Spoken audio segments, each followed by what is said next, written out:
Hello everyone and welcome to another random video on the internet. Today we'll be talking about a topic that I thought was entirely original, but after searching it up on YouTube found that quite a few people have already discussed it. However, I still think it's worth talking about it some more, and I'll be doing my own thing with this story. I've only watched a minute or two of the other videos, and I don't know what people did with this scenario before me, so hopefully I can do this topic my own way and do it justice. Also, before you watch this video, I suggest watching my How Strong is Kushina video to get an idea of what she's capable of and what she can offer to Konoha. It will be irrelevant to the story that I'm telling here. Anyways, without any further ado, let's talk about a hypothetical alternate universe where Naruto's mother Kushina survived. First of all, let's establish the point where this story diverges from the original. I think a good place for that is when the QB tries to stab baby Naruto, and Kushina and Minato end up stopping the attack by sacrificing their own bodies in exchange. In this alternate timeline, we'll say that Kushina was too exhausted to react to the QB attack in time, and Minato ends up being the only one stabbed, but still manages to stop the claw before it can get to Naruto. Kushina would obviously be in shock at seeing her husband impaled, but with Minato comforting her, the redhead would calm down, even if just a little. From there, Minato says they need to seal the Nine Tails back into her to save her life and keep the power balance between the villages. Sadly, it's physically impossible for him to seal the entire QB in one go, but there is a way around that. He'll use the Reaper Death Seal to split the Nine Tails into two and then seal both halves into Kushina with the 8 trigram seal, giving her the full QB, but in 2 separate doses. And so, after a tearful goodbye to his wife and son, Minato does just that. Moments before passing away, the 4th Hokage tells his wife that she needs to master the QB's power in order to protect Naruto and stop the Masked Man. With one final I love you to his wife and son, Konoha's yellow flash, the 4th Hokage, Minato Namikaze, dies in his wife's hands. So immediately you can see that this has drastic implications on the story of Naruto. First of all, Naruto is not a jinchūriki. I just don't see any reason for Minato to seal half of it into his own son and half of it into Kushina. Why do that? Maybe Naruto would grow up stronger with the Nine Tails inside of him, but his life would be way worse, and Kushina can already grow stronger in his place. She's only in her 20s and she still has a long time to improve, while Naruto would be hindered by the fox, tormented by it. Maybe sealing half the Nine Tails into him would have been a good backup if anything happened to Kushina, but is it worth making Naruto's life a living hell for that? And second, Kushina is alive. Naruto has a mother. He'll be raised by a loving parent. Kushina would be found by Hiruzen and taken to the hospital. She'd take a few days to recover and then tell the 3rd Hokage about the Masked Man. Unfortunately, Konoha does not have the capability to track or pursue him, but they would know he exists and they would be wary of him. Everyone would know that the Nine Tails attack was definitely not just a natural disaster as well.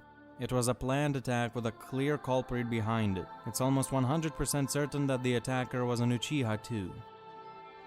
The fact that a masked Uchiha attacked Konoha definitely wouldn't be kept secret. Danzo would see it as the perfect opportunity to further build hatred in the clan, and he would undoubtedly leak that information as soon as possible.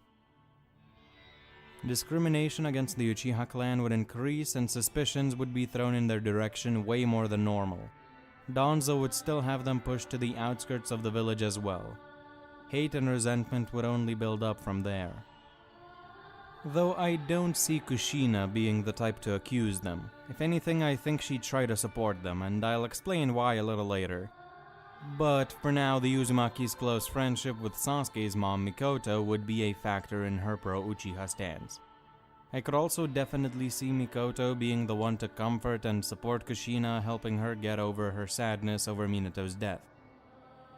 Sadly, bringing up Minato's suspicions about the Masked Man being Madara Uchiha himself is not an option for Kushina, as Minato never shared that information with his wife.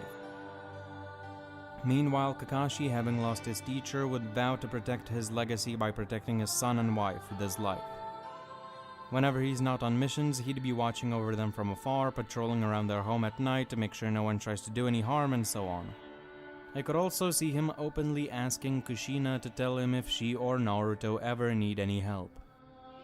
Later down the road, I wouldn't even rule out the possibility of Kakashi becoming determined to be one of Naruto's teachers as the boy grows up, possibly even volunteering to be the captain of whatever genin team Naruto is assigned to. Kushina's identity as the Nine-Tails Jinchūriki would remain hidden. It was top secret information before the attack originally, and it would remain top secret here as well.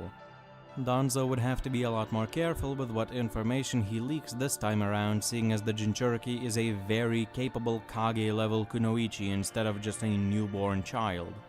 And even if Kushina being a Jinchūriki became public information, I see herself, Hiruzen, Kakashi, and by extension Guy as well standing up for Kushina, telling the villagers that they should be grateful that Minato and herself dealt with the Nine-Tails and protected Konoha by doing so. Either way, I see Kushina and Naruto living a pretty happy life overall. Most importantly, Naruto would have a much different upbringing.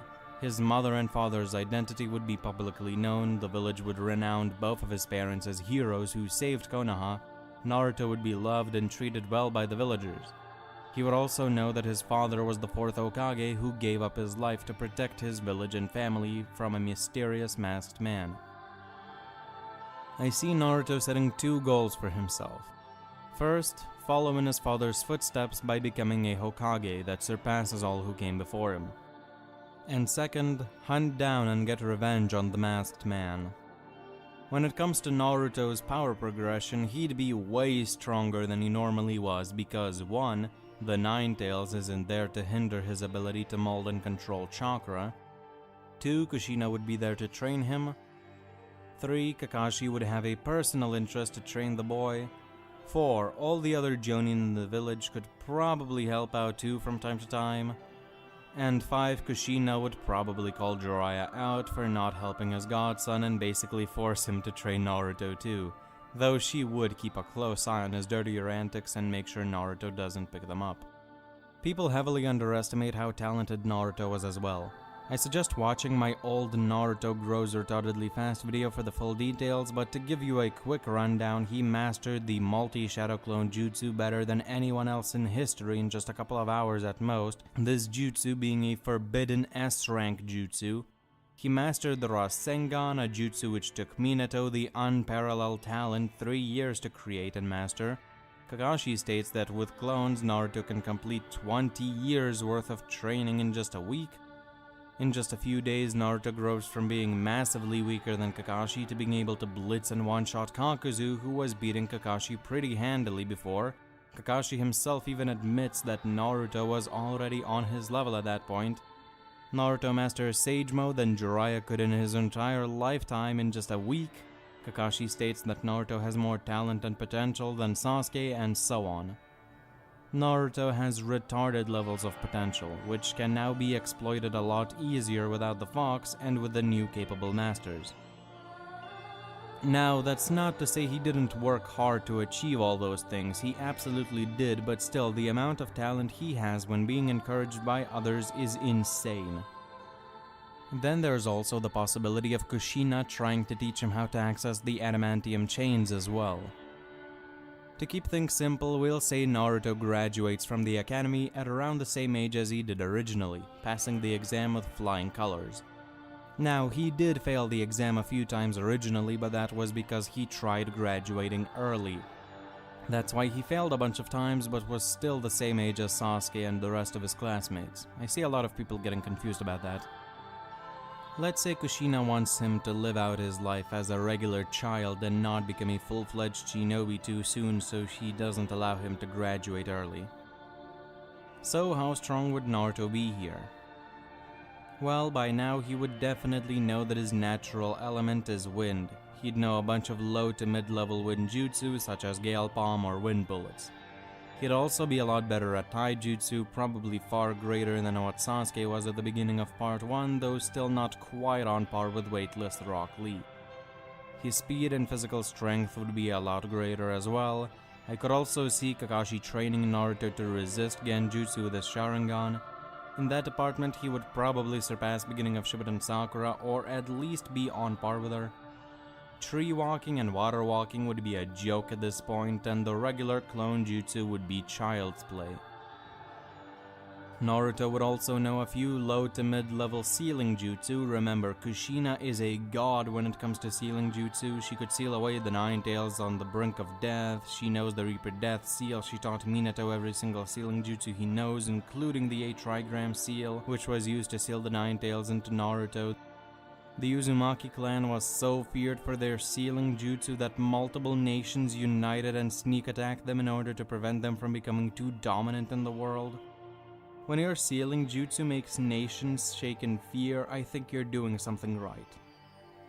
Jiraiya also knows a few sealing jutsu, and he would be there to train Naruto as well, so Naruto would definitely know some decent to good seals by the time he's 12. I also think he might already know the Rasengan by now. I mean, he knows Minato was his father and Jiraiya was his father's master. He definitely asked Jiraiya to teach him everything his father knew. Kushina would probably also want to see Naruto carrying on his father's legacy in the form of a jutsu Minato himself created. I think Naruto would be able to use it properly with one hand as well, seeing as his chakra control would be way better than in canon. One thing I do not think Naruto would have attained by now are the adamantium chains. They're just ridiculously hard to master, plus it's uncertain whether Naruto even has the special chakra needed to unlock them. The biggest question when it comes to Naruto's skill set is whether he would have been taught the Shadow Clone Jutsu and the Flying Raijin. Both of these are jutsu that Minato used, but they're also dangerous because of how much chakra they consume. But Naruto, being an Uzumaki, has ridiculous amounts of chakra, and he was able to summon 2,000 Shadow Clones in just the first chapter without any help from the Nine Tails. Granted, it was with a mental amp, but he can consistently summon a few dozen all throughout the series while being nerfed by the Nine Tails. If you didn't know, tailed beasts actually feed off of their jinchūriki's chakra, making them weaker. It was a pretty big plot point in the war, and Kurama even restored himself to full health by feeding off of Naruto's chakra after getting a large portion of his own chakra stolen. So Naruto has more than enough chakra to learn the multi-Shadow Clone Jutsu, and I think he would be taught how to do it. I mean, why not? It's one of Minato's signature techniques, and he's well suited to use it. Would he be told that the Shadow Clones can speed up training? Well, considering that he was told that by Kakashi in the original, and Kakashi is right there training him from time to time in the scenario, yeah, I think he'd know by the time part 1 starts. As for Flying Raijin, Naruto is already way too OP, so let's just say he didn't have enough time to learn it yet, mostly for plot. So that's the power and skill differences, but what about his mentality and personality?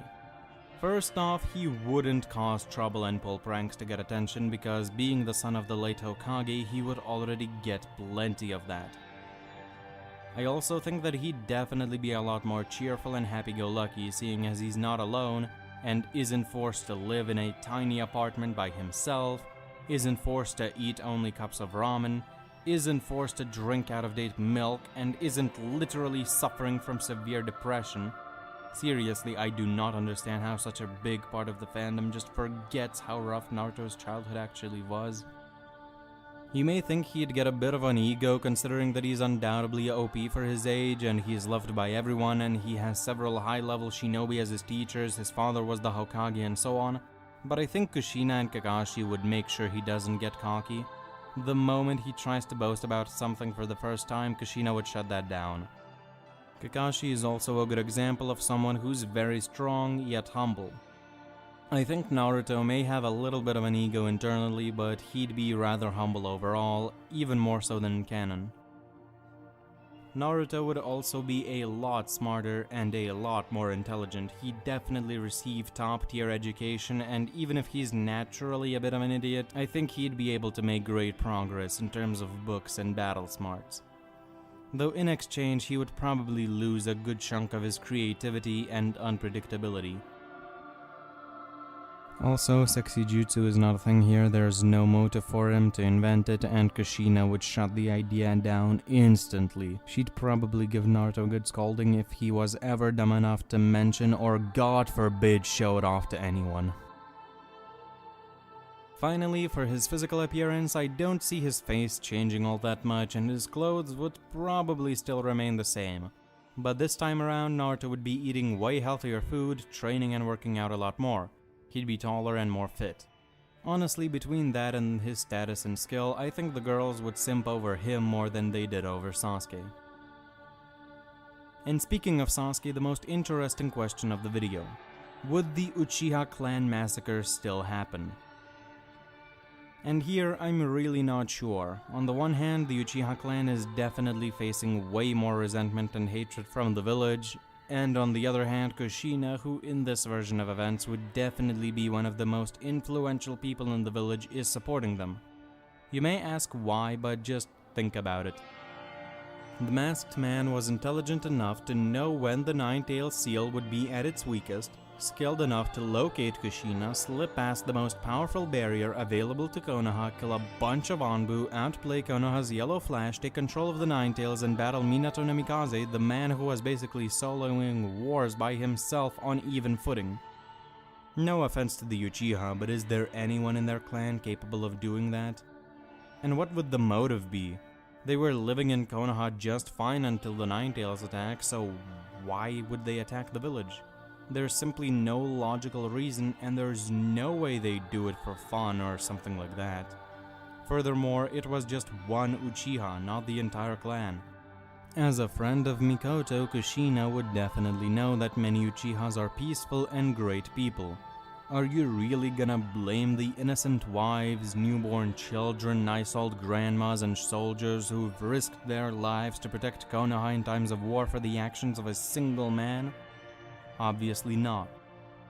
So I actually see Kushina being very vocal with her support for the Uchiha clan as a whole, and by extension Guy and Kakashi would be as well, two pretty well-known ninja at this point. And here's another thing, back in her younger days Kushina was very vocal about wanting to become Hokage. Now that Minato's gone, there are only 3 suitable Kage candidates: Kushina Uzumaki, Orochimaru, and Fugaku Uchiha. Fugaku isn't in a position to become Hokage with the whole controversy going on, and Orochimaru definitely isn't becoming Hokage because he leaves the village shortly after Minato's death, and I don't think Kushina being alive would change that at all. But Kushina, being one of the heroes who saved the leaf and an extremely powerful shinobi in her own right, is a near-perfect Kage candidate. Seeing that Kushina is pro-Uchiha and that she is probably going to be the next Hokage, the Uchiha might not come to the conclusion that they need to revolt so easily. And I'm sure many villagers have Uchiha clan friends. That alongside Kushina's status would probably be enough to convince many people to become pro-Uchiha as well. Overall, I just don't see Danzo being able to drive the Uchiha into a corner this time, with them having support from probably the future Hokage and from many villagers as well. Fugaku and the rest of the clan would see that while there are some villagers who dislike them, most sensible people are siding with the Uchiha, again including probably the future Hokage. So while the situation is still quite tense, I am inclined to believe that they would hold off on the revolt idea. This is huge. Itachi doesn't have to become a double agent and murder his family. Shisui is alive and well. Fugaku is alive and well. The whole clan full of powerful shinobi is alive and well. Sasuke doesn't get traumatized and has an actually good life. And on the topic of Sasuke, he'd eventually start training with Itachi and Shisui. Fugaku would probably give him more attention as well, seeing as he doesn't have to worry about a possible war between Konoha and the Uchiha clan. Sasuke would be way more skilled with taijutsu, fire style, genjutsu, intelligence, and so on. Though I see no reason for him to awaken the Sharingan just yet, he'd have to feel some intense emotion for that to happen, and since there's really not a lot of darkness in his life, there wouldn't really be a catalyst for that. Itachi would also not awaken his Mangekyo Sharingan, seeing as Shisui never dies here. It's also unclear whether he would contract the illness that he originally did. We can pretty certainly say that he got it after leaving Konoha, but nothing else is clear. Whether the illness was something he contracted or something he had all along and the symptoms only manifested when he left the village, we don't know. There's no definitive answer here, but let's say he got it because of the less healthy, more risky, adventurous lifestyle that he had in the original series after becoming a missing nin. So here, Itachi is fully healthy, but in exchange, he doesn't have his Mangekyo powers. Sasuke and Naruto would definitely become friends because their mothers are so close. And they would definitely be rivals too, sparring with each other, spending time together, often training together, and so on. They'd practically be brothers by the time part 1 starts. By extension, Kushina, Kakashi, and Jiraiya would grow closer to Itachi, Fugaku, and Shisui as well, further solidifying the Uchiha's decision to not start a revolt. And where there's a Kakashi, there's always a Guy to be found as well. Guy would definitely want to join in on this whole training group, and by extension, Rock Lee would also join in about a year before the start of part 1, becoming rivals with Naruto and Sasuke. At first, he'd be extremely weak compared to the two prodigies, but with hard work and dedication, he would manage to close the gap significantly, becoming as strong as he was in canon in only about half the time he took to do so originally, because he has very good training partners and even more motivation this time around, plus many more masters on top of Guy. But moving back to Kakashi, he could probably get some Sharingan training from Fugaku, Itachi, and Shisui as well. He'd become a lot more skilled with it and might even reawaken the Mangekyo. Remember, he got it back when he was a kid, but he had to train to reawaken it during the 2.5-year time skip between part 1 and Shippuden. Who's to say that he couldn't achieve this a lot earlier with the help of 3 extremely experienced Sharingan masters, 2 of whom have the Mangekyo themselves? It's really not a stretch to say that he could do it toward the beginning of part 1. And here, a very interesting interaction could occur.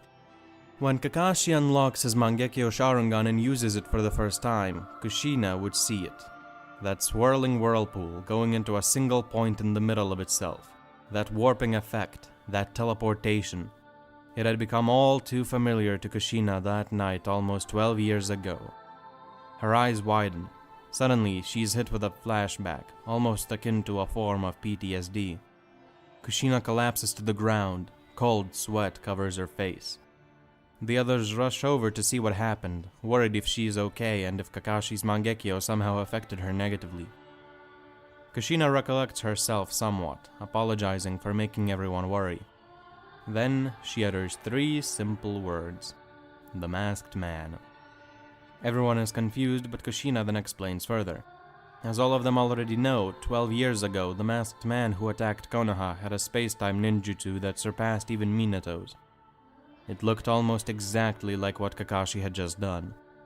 In the days after that incident, most people who were present when it happened wouldn't think too much of it. Just a coincidence, right? But Kakashi's mind would be overflowing with thoughts. A Sharingan power that looked the same as his was used to kill his master and harm Konoha.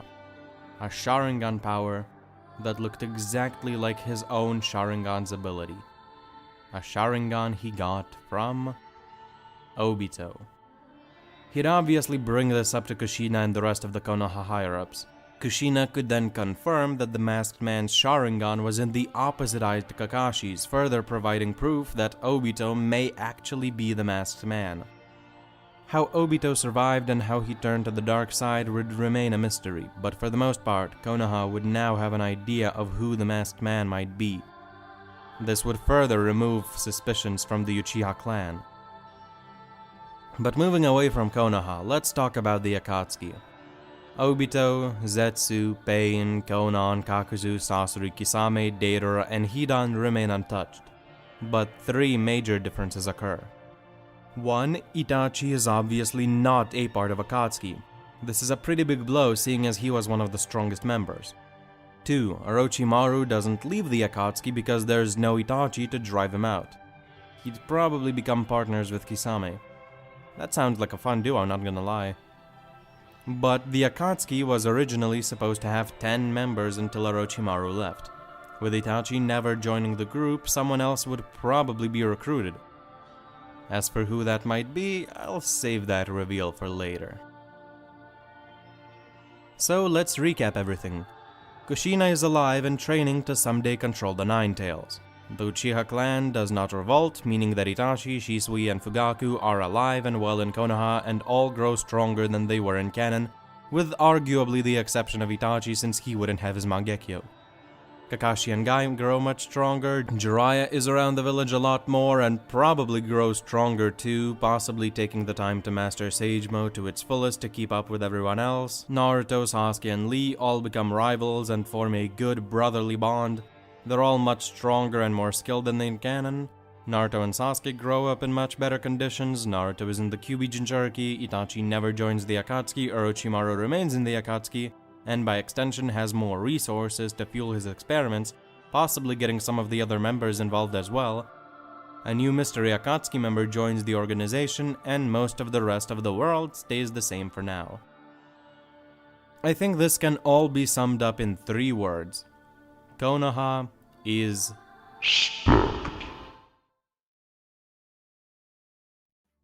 Part 1 begins completely differently than it originally did. Naruto and Kushina are living a nice peaceful life. Naruto has a few capable masters and a bunch of friends, the closest of which are Rock Lee and Sasuke, who in this story didn't lose his entire clan and was trained by Itachi, Shisui, and Fugaku. Mizuki gets dealt with really easily by someone in the Uchiha clan, or literally anyone. Naruto himself might just deal with him. The Genin teams remain the same, with Sakura, Sasuke, Naruto, and Kakashi forming Team 7.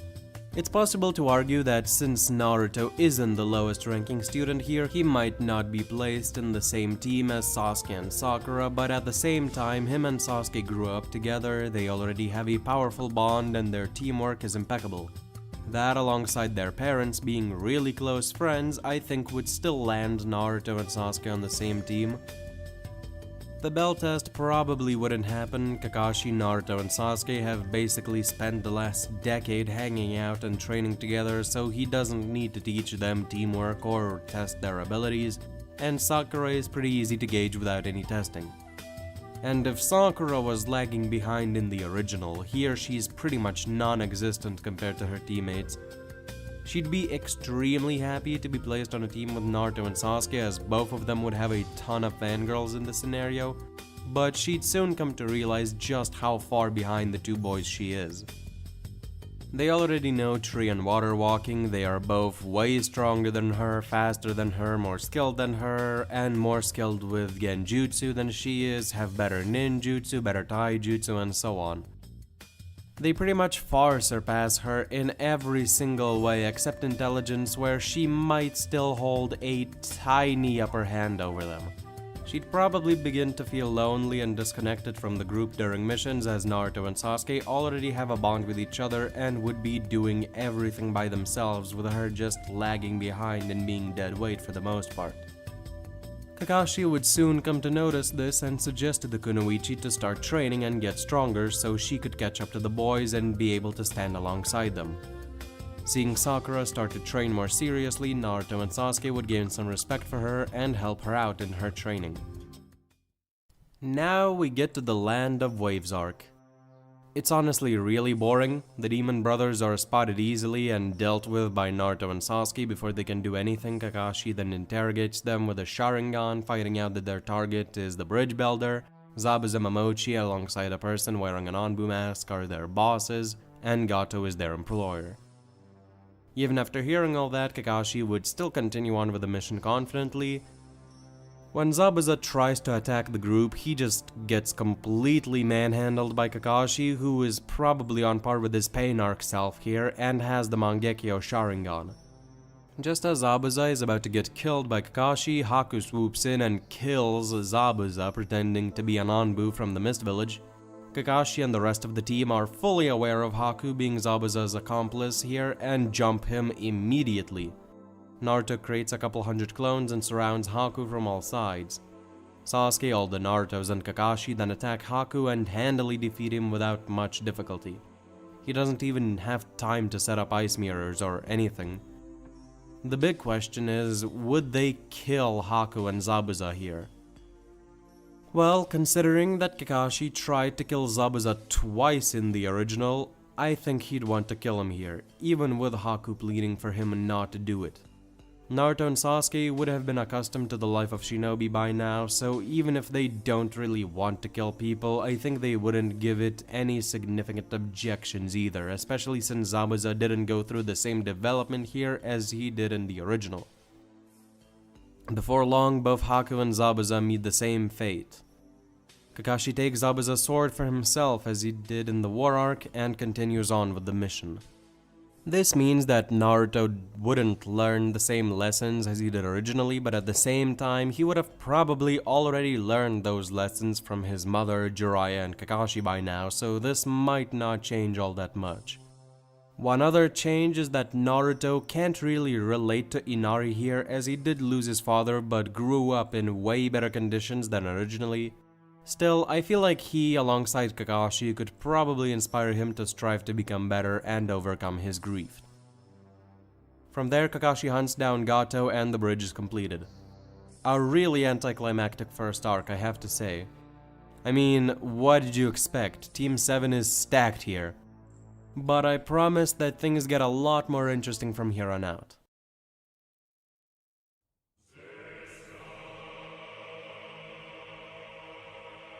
This meeting was called by Orochimaru. Seems like he wants to tell us something. Well then, what are you waiting for, Snake? Konoha is growing stronger and stronger with each passing day. I've been spying on them ever since I left the village and joined the Akatsuki. They have many capable people who could be considered Akatsuki level. In particular, the leader of the Uchiha clan, Fugaku, his son Itachi Uchiha, Shisui Uchiha, Kakashi Hatake, Might Guy, one of the legendary Sanin Jiraiya, the Nine-Tails Jinchūriki Kushina Uzumaki, and the third Hokage Hiruzen Sarutobi. All of them pose a significant threat to us. A capable new generation is growing as well. If we want to continue on with our plans uninterrupted, we have to deal a significant blow to the Leaf Village while we still can. What are you suggesting? I can deal that blow, but I need some of the Akatsuki's resources first. Even with my power, it would still be unwise to barge in all on my own. Very well. Just how much do you need? I will not risk sending out the entire organization for this one purpose, if that's what you're asking.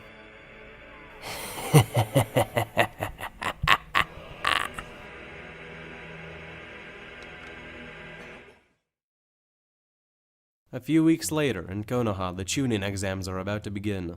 Team 7 easily qualifies for the exam, and they also easily see through Izumo and Katetsu's genjutsu at the entrance hall. The written exam is a bit of a challenge for Sakura, a slightly bigger challenge for Sasuke, and a pretty big challenge for Naruto, and yet all three of them pass without even having to resort to cheating. That's how much Naruto has improved in terms of intelligence here.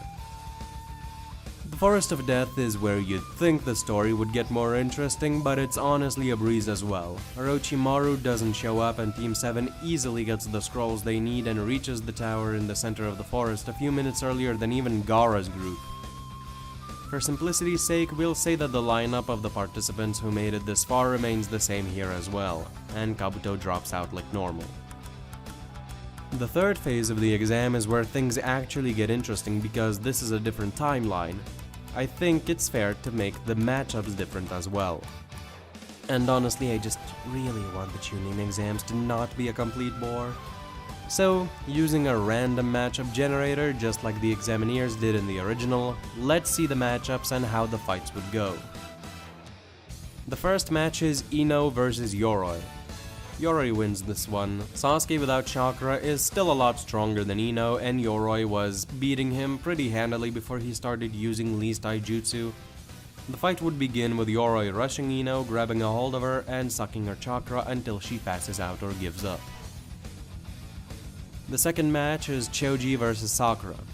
In the original, Sakura would lose really badly, but here she's been training pretty hard for a month or two with extremely powerful training partners. And considering her already excellent chakra control, genjutsu potential, and just raw speed and power potential, which she has plenty of, I think she could catch up to someone like Choji in that amount of time.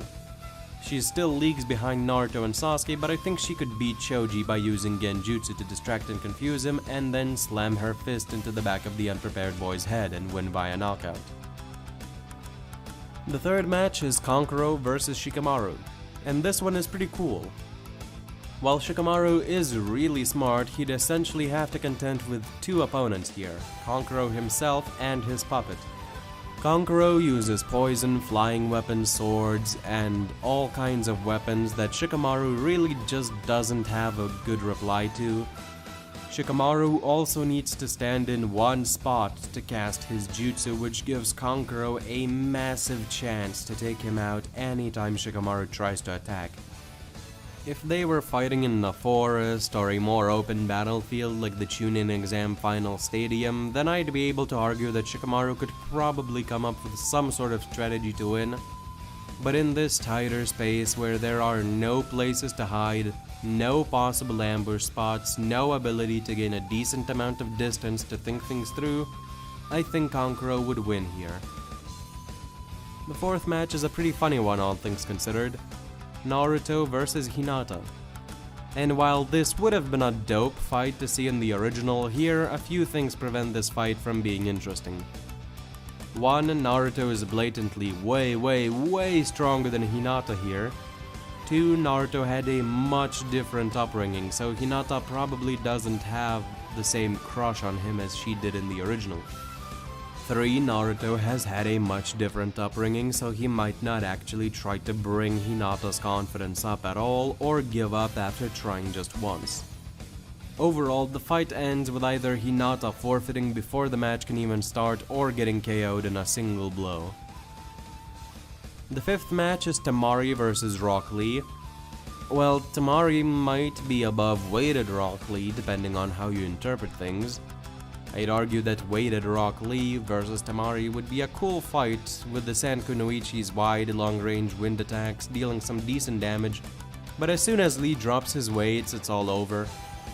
And that's all referring to canon Lee, not buffed up, juiced up, steroid Lee that we have in this scenario. All in all, Lee definitely wins here, low difficulty, even with weights. The sixth match is Tsurugi vs Dosu. Dosu one-shots Tsurugi with his sound attacks before Tsurugi can do anything. The seventh match sounds interesting though. Neji vs Gaara. Two natural prodigies, both born with immense amounts of talent and power, both having experienced terrible childhood events that traumatized them, and both being brought back from the brink by Naruto's powerful words and actions.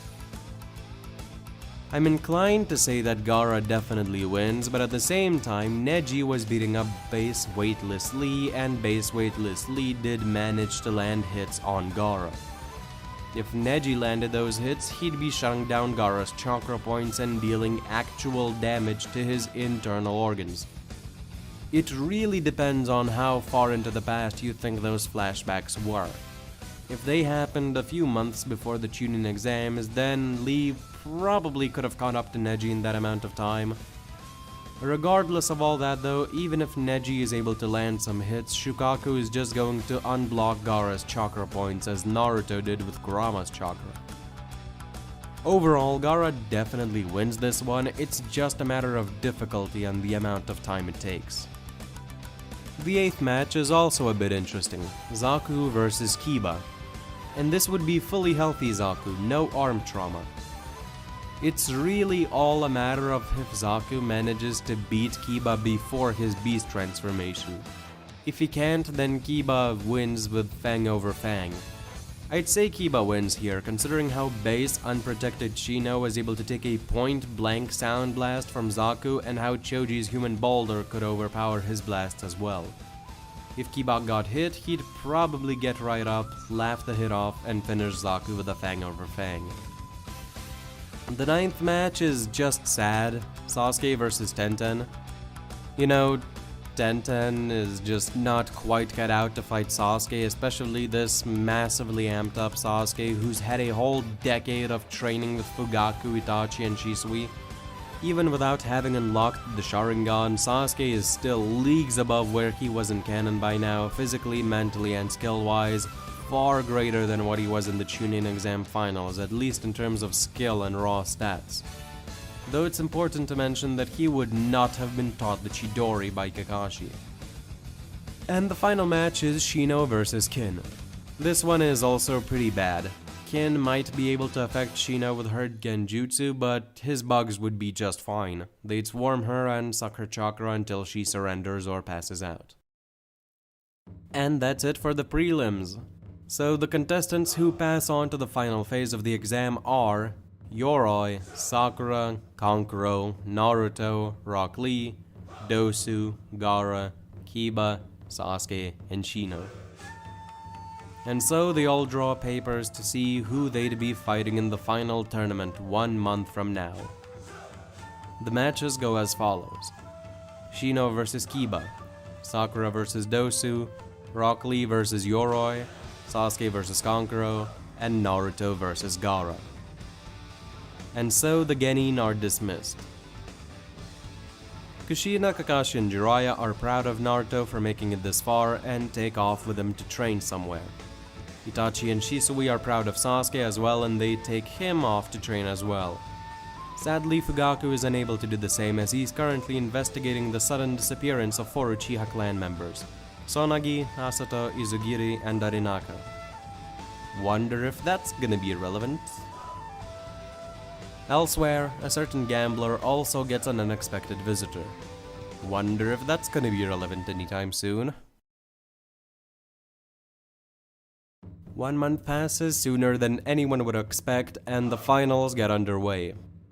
Kushina, Gai, Kakashi, Jiraiya, Itachi, Shisui, Fugaku, who's returned from his mission which was declared a failure after the 4 Uchiha weren't found in a few weeks, and many other Uchiha would be there to spectate all the matches. First up is Shino vs Kiba. Kiba, having seen how dangerous of a fighter Shino can be in the prelims, immediately eats his special pills and uses his human beast transformation with Akamaru. The 2 Kibas charge Shino, but he's able to react to the attacks and jump out of the way.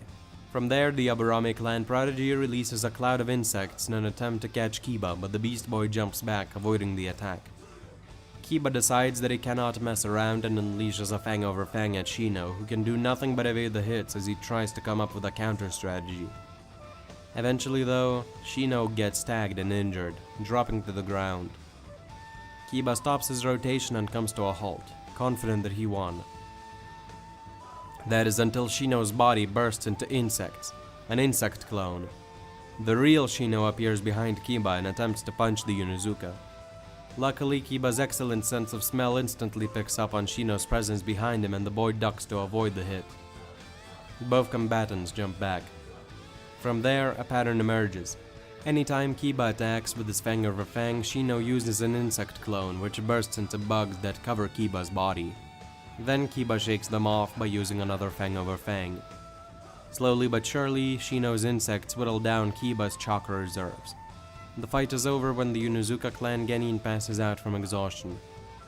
This is just one of a few strategies Shino could use to win, but he'd want to save the rest of his tricks for later rounds, so he would try to win while revealing only 1 or 2 of his moves. Next up is Sakura vs Dosu. Orochimaru hasn't appeared in the Leaf in any way, shape, or form here, so I see no reason for Dosu to go get himself killed by Gaara here. I haven't really gotten into how strong Sakura would be here, so I'll take the time to go over that here. Her stats would be much greater than in the original, considering that her training partners are undeniably all way faster and stronger than Weightless Lee from the canon story.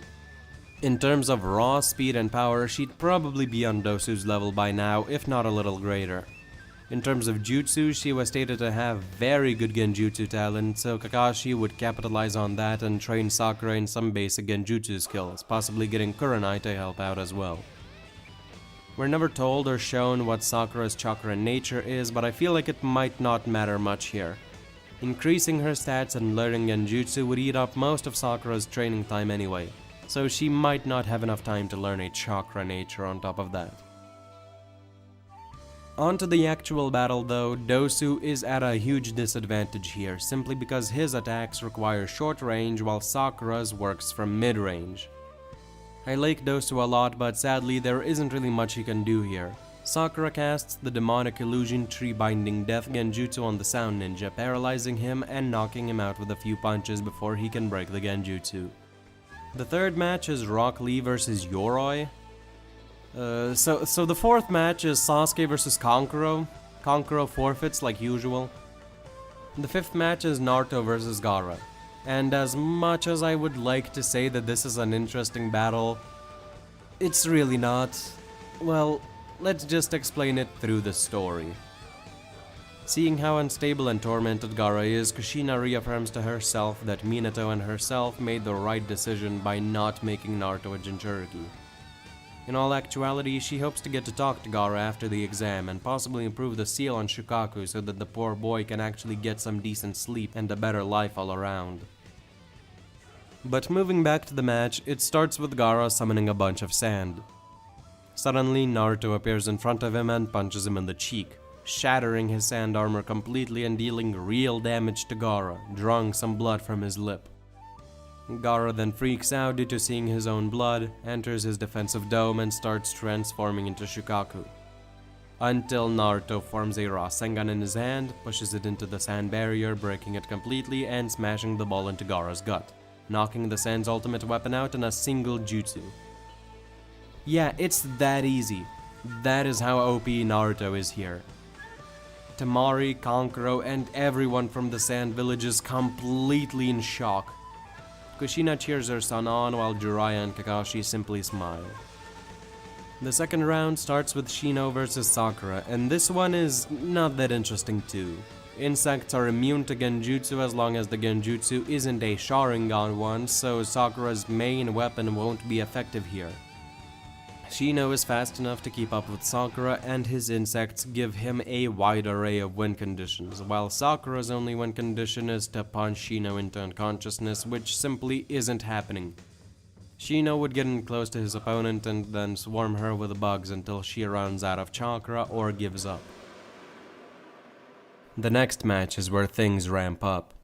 Rock Lee versus Sasuke Uchiha. Sasuke opens up with a barrage of shuriken, using them not only in a straightforward manner, but also bouncing the shuriken off of each other to attack Lee from all angles. The youthful beast of Konoha is able to dodge the shuriken easily at first, but when the shuriken begin flying at him from all sides and attacking his blind spots, the boy has to put in a lot more effort. With Lee distracted, Sasuke launches a fireball jutsu in his direction, but Lee isn't dumb enough to have just forgotten about Sasuke, so he notices the fire right away and is able to jump out of the way. Sasuke rushes him under the flames cover, and as soon as Lee's out of the way of the fireball jutsu, he's forced to dodge a barrage of taijutsu attacks from Sasuke. In terms of taijutsu skill, Lee has a slight advantage, but speed and strength are firmly in Sasuke's favor. The Uchiha overwhelms the taijutsu genius quickly and sends him crashing into the ground. What's wrong? Is that all you've got? I haven't even attacked you seriously yet. Lee stands up and prepares to fight once more, but he's interrupted by the voice of his sensei coming from the spectator stands. Lee, take them off! But Guy Sensei, that's... It's okay, I'll allow it. Lee smiles in happiness and sits down, taking off his leg weights. Weights? Have you been weighted the entire time we trained together as well?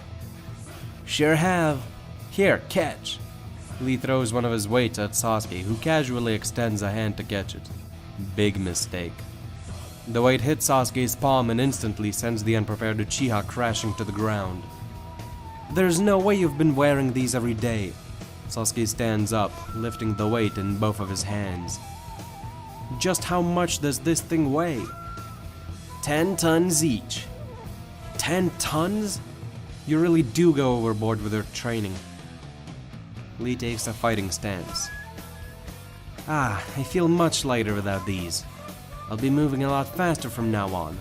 Ready for round 2? Ha, Don't get cocky. I've only been warming up until now. Let's see who's truly faster. Both competitors then charge at each other and exchange blows. Now the fight looks a lot more even, with both fighters dodging, blocking, parrying, and landing about the same number of shots.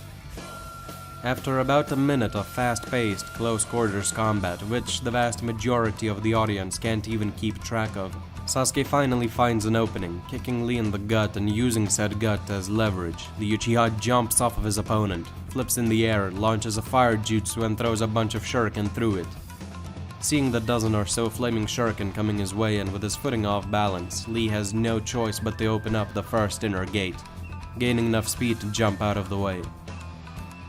Sasuke lands on the ground and immediately fires off a Phoenix Flower Jutsu at Lee, who dodges the flames with medium difficulty. Lee then starts running laps around Sasuke, hoping to find an opening. Really, Lee? You think you can pull off the primary lotus on me? No, the hidden one! As Lee says those words, he suddenly bursts into the third gate, cracking the ground of the stadium with just sheer movement speed and force. Sasuke's eyes widen. Lee never used this in their training. The youthful beast of Konoha then kicks Sasuke in the chin before the Uchiha can even react, launching him high into the sky. Lee jumps after him and follows up with a massive kick to Sasuke's back, launching him even further. He then unwraps the bandages around his arms and wraps them around Sasuke's waist, pulling him in and smashing his leg and fist into the Uchiha's gut. Sasuke goes crashing into the ground hard enough to form a crater and crack the entire floor of the stadium from its center to its walls. The crowd goes wild and even the experienced Jonin look on in awe. Lee lands on the ground, having given it everything he has. As the dust settles, Sasuke's body is revealed in the center of the crater, motionless. However, as Lee is about to be declared the victor, something catches everyone's eye. The young Uchiha's body starts morphing into crows. Itachi and Shisui's signature crow substitution. A kunai suddenly appears at Lee's throat. I admit that was scary.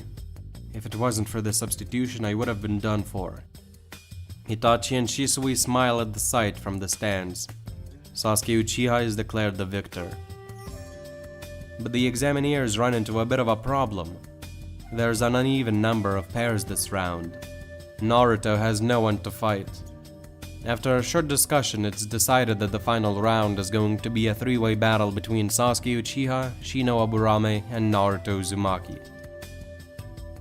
The arena is fixed by a few Earth-style users and the stage is set for the finals. Naruto, Sasuke, and Shino enter the arena as the crowd cheers them all on. Mikoto and Kushina have a friendly face-off in the stands about whose son will win the tournament. Let the match begin.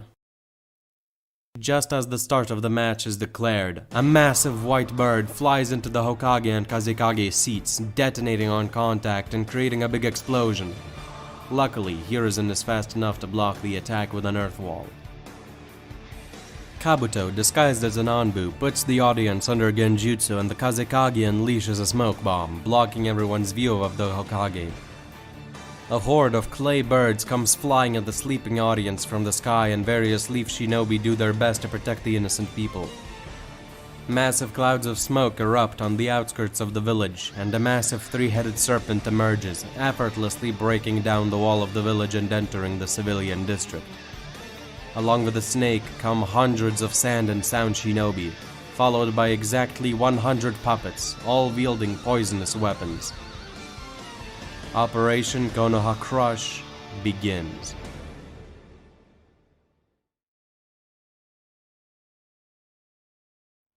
Shisui, Fugaku, Itachi, Jiraiya, and Kakashi go after Hiruzen, while Kushina and Guy stay back to take down the attacking Sand and Sound forces.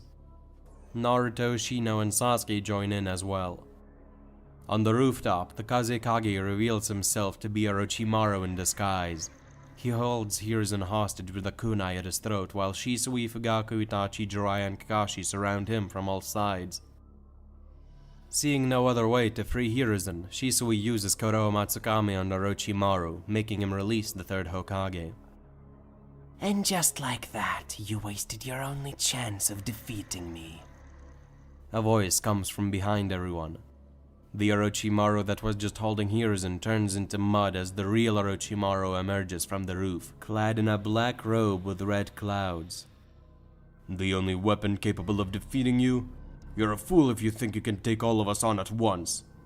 Orochimaru responds with nothing more than a laugh. I'll attack him head on and gauge his abilities. The rest of you stay back and observe, interfere if necessary. Fugaku orders and everyone nods. No one doubts his leadership skills. Just then, a massive crash is heard by everyone in the village. Two massive creatures appear in the Chunin exam finals arena, their tails smashing parts of the stadium into pieces, killing dozens of people in the process. The One Tails and the Five Tails.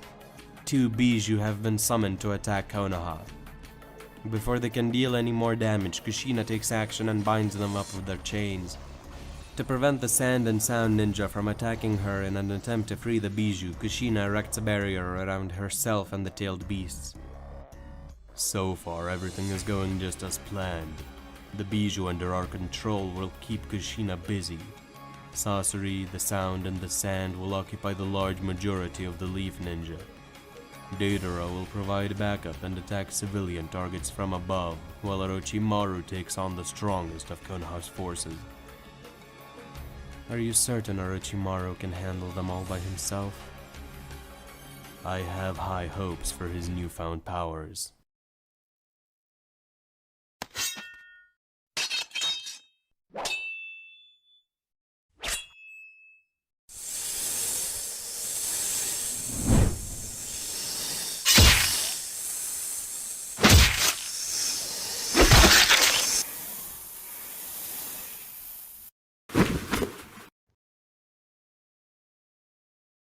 You underestimate the Uchiha. Funny. I was about to say the same thing to you. Though I guess the wording is a little different. You underestimate me.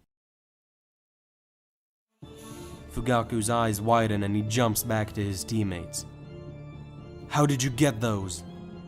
Orochimaru lifts up his arm and grips the sword stuck in his chest. He slowly pulls the weapon out, tosses it aside, and stands back up. I'm sure you'd be interested to know, wouldn't you? Remember the disappearance of Sonagi, Asato, Izugiri, and Arinaka Uchiha? You didn't. I did. I kidnapped the four of them and brought them to one of my hideouts. From there, I tortured Asato in front of all her friends. The things that poor girl experienced caused the others to feel intense emotion, enabling them to awaken the Sharingan. With the first step completed, I forced Sonagi to kill Asato. I don't know if you know this, but they were dating, you see. The pain of killing his own girlfriend awakened the Mangekyo in the boy's eyes. I repeated the process with Izugiri and Arinaka. Izugiri and Sonagi, two brothers who were tragically forced to murder their lovers to awaken the Mangekyo. From there, all I had to do was swap their eyes with one another to attain the powers of the eternal Mangekyo Sharingan. The final step was taking Sonagi's body for my own. The group listens in disgust and disbelief as Orochimaru explains all of this to them. Switching bodies? Is this your idea of immortality? Your blood-stained experiments are inhumane. You've fallen as low as to torture children and force them to kill one another to take their eyes afterwards. You're nothing but a monster. Oh, I wouldn't call myself that. I'm just a man who's willing to go the distance, no matter how many bodies it takes. How did you even know about the Mangekyo? Some advice from a certain man with a mask. That's all there is to it. Everyone's eyes widen at this sentence, but before anyone can ask any further questions, Orochimaru claps his hands together and 3 coffins emerge from the ground in front of him. They open to reveal 3 figures, 2 of which are from the past. The first Hokage, Hashirama.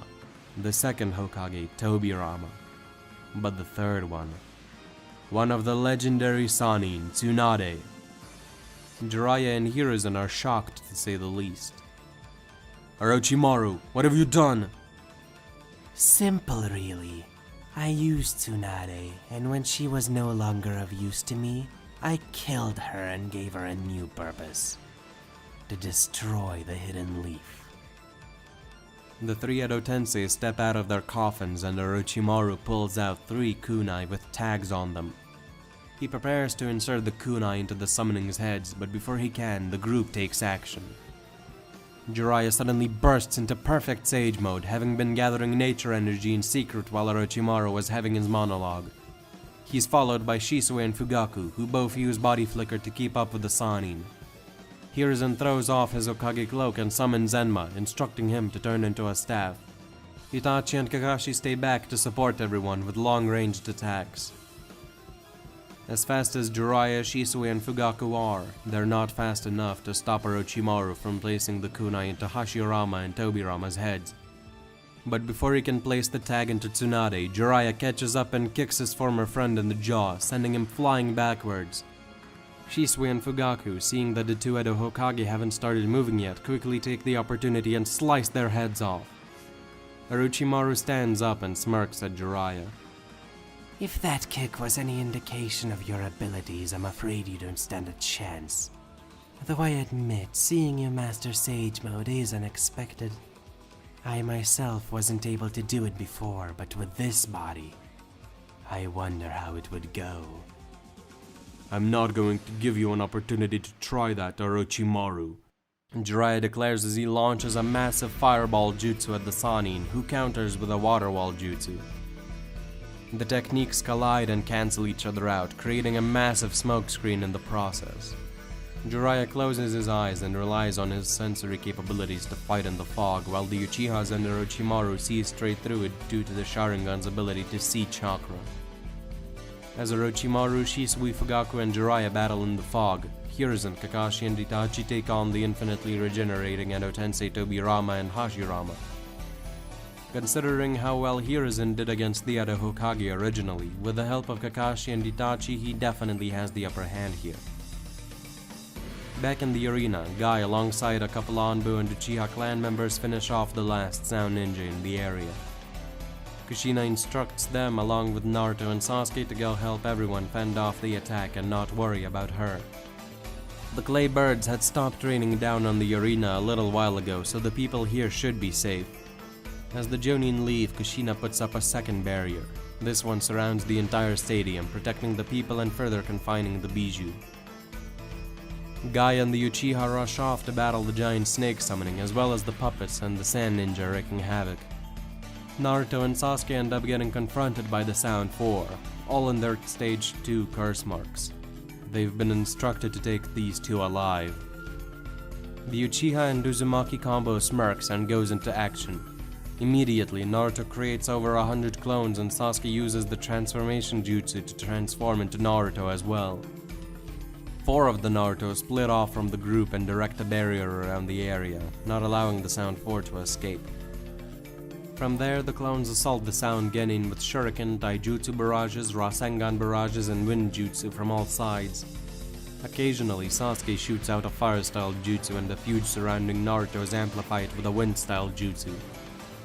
The fight lasts only a couple minutes and ends with the Sound 4 being completely disintegrated in the flames. The fight on the rooftop continues with Orochimaru pulling out the Kusanagi blade and getting into a Kinjutsu clash with Fugaku and Shisui while Jiraiya backs them up with various jutsu. It seems like they have Orochimaru on the back foot, but something is amiss. The smirk on the Snake Man's face never falters, not even for a moment. Elsewhere in the village, Guy, along with a few dozen Anbu and Uchiha, confront Sasori and the giant snake. And there seems to be someone standing at Sasori's side. A boy with an Orochimaru-esque attire and white hair. While they don't know it, this is Kimimaro, and not the one we got in the original. Fully healthy Kimimaro, whose head is sickness cured. Guy, with support from his teammates, plows through the sand ninja and puppets in his base state. Trouble starts to arise when Sasori summons the third Kazekage puppet, Clay birds start raining down from the sky and the serpent properly joins the battle. More casualties are taken and Guy is forced to open up the 5th gate.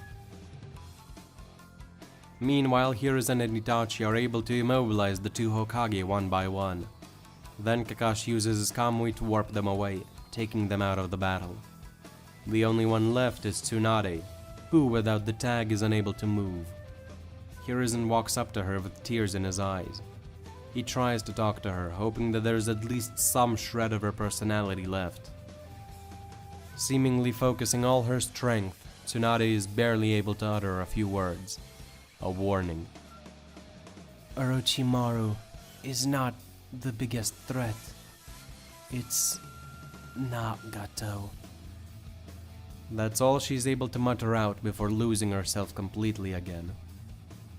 Hiruzen doesn't know who this Nagato is, but he vows to heed Tsunade's warning and find out everything he can about this new threat that's supposedly even greater than Orochimaru.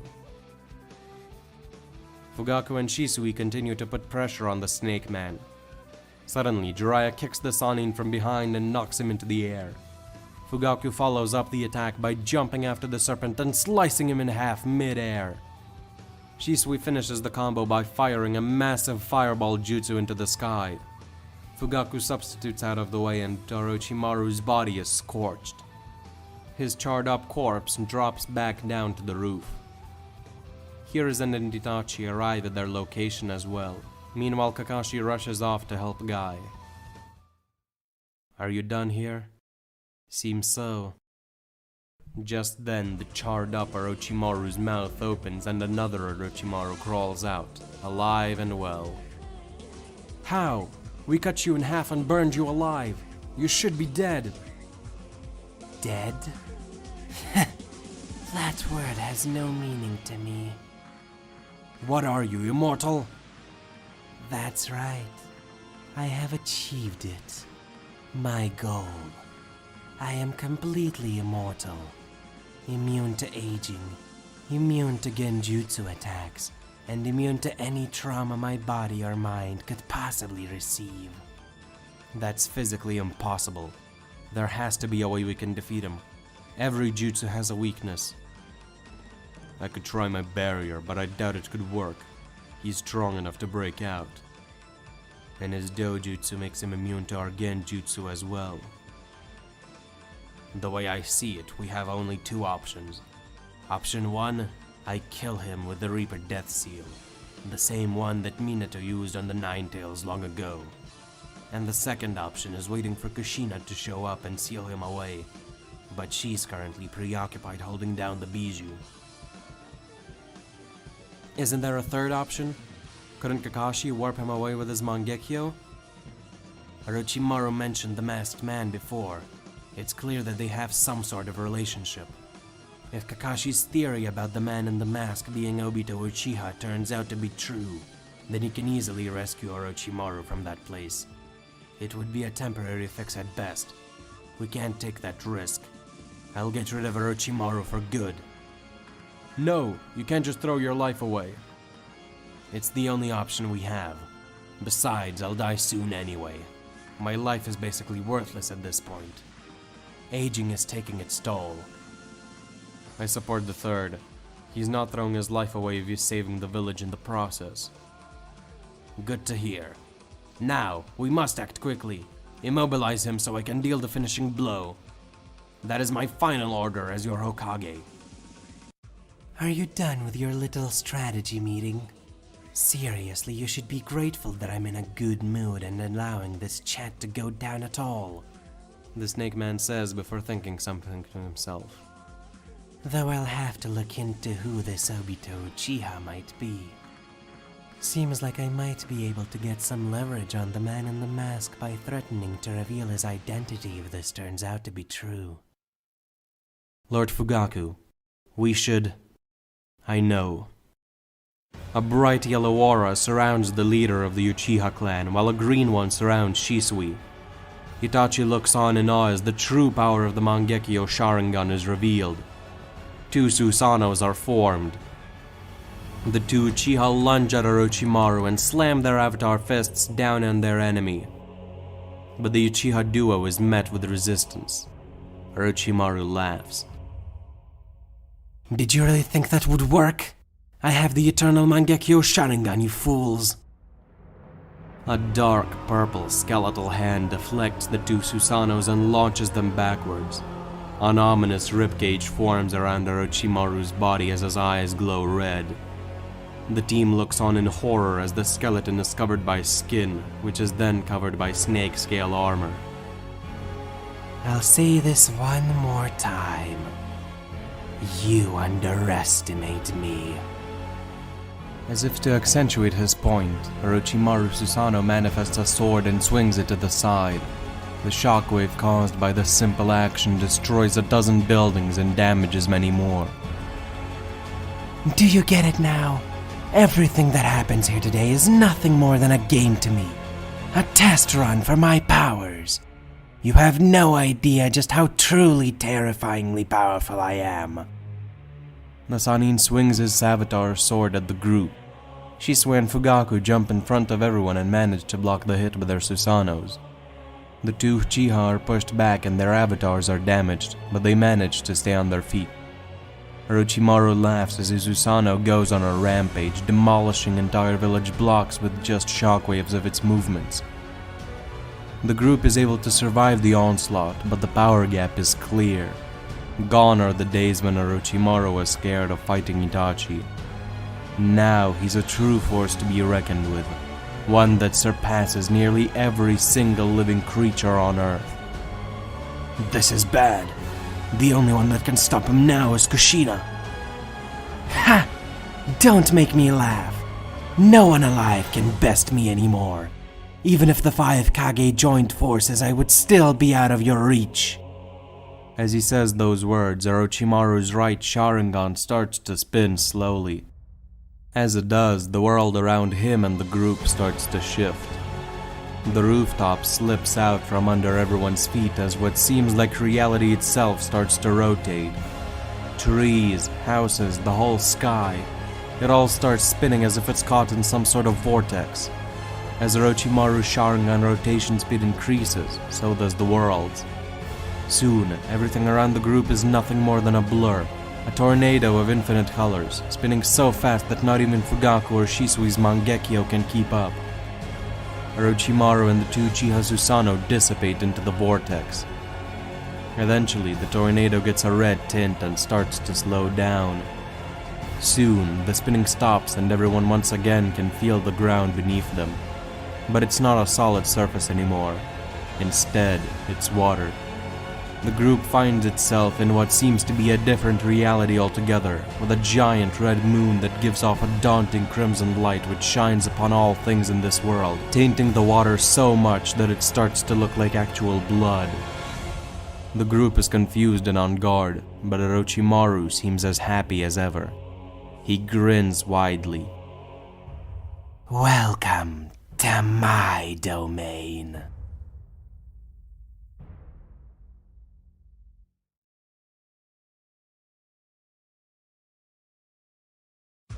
What happened? What is this place?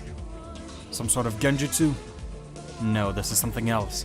It's like we're in a different dimension now. Is this one of his Mangekyo abilities? That's right.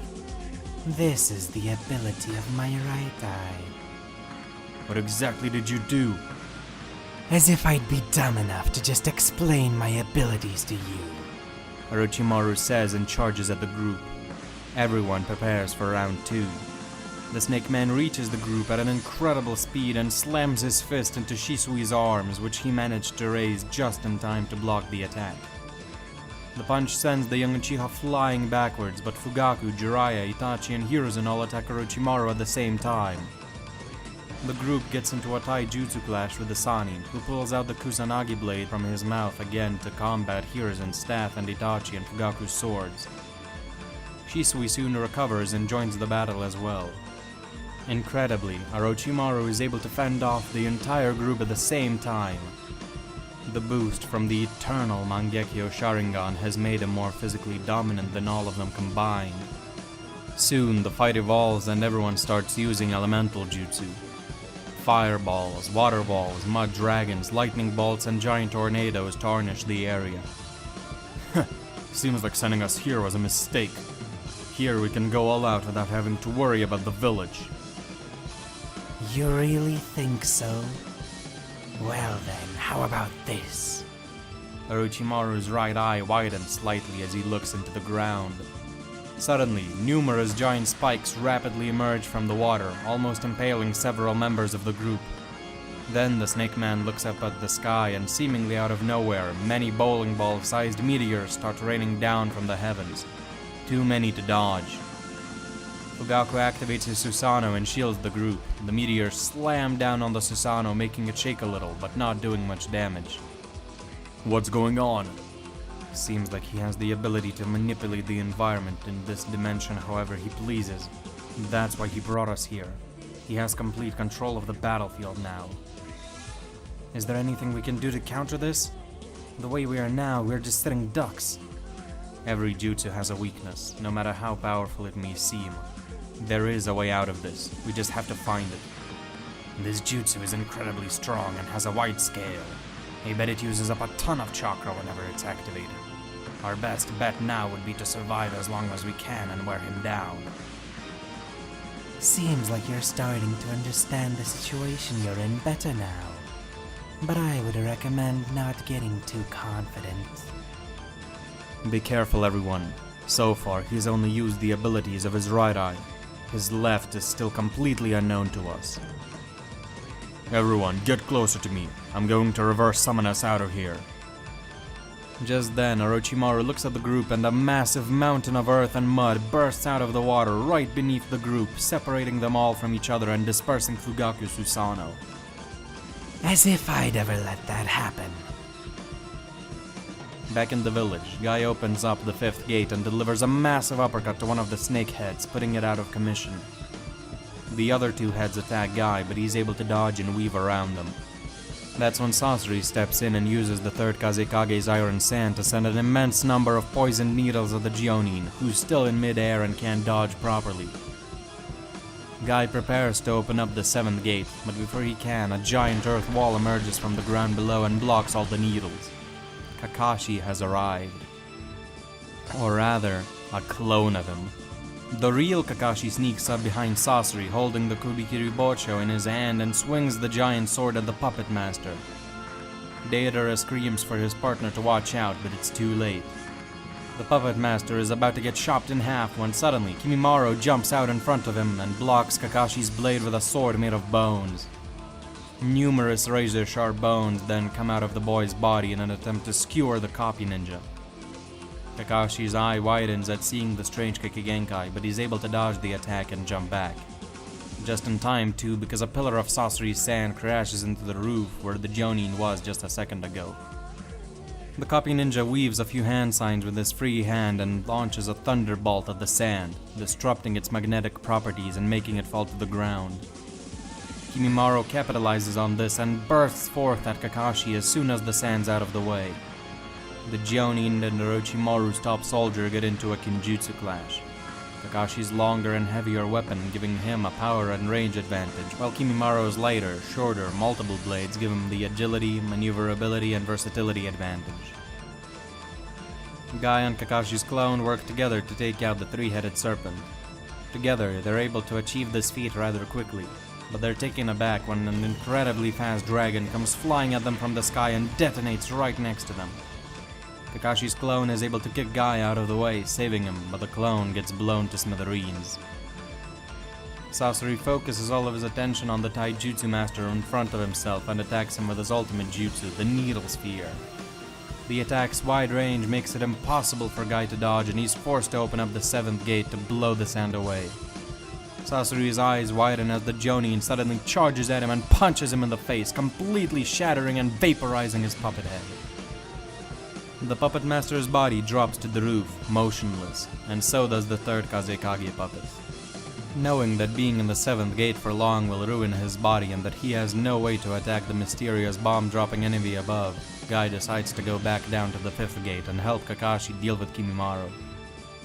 The two Jonin, working together, decimate the sound ninja, but before they can finish him off, another bomb drops from the sky. And this one's far bigger than the rest. A giant C3 is falling on the village. Guy and Kakashi realize that if those smaller bombs were destructive, this one would probably wipe out half the village if it was allowed to detonate based on its size alone. Kakashi activates his Mangekyo and starts kamuing the clay doll away.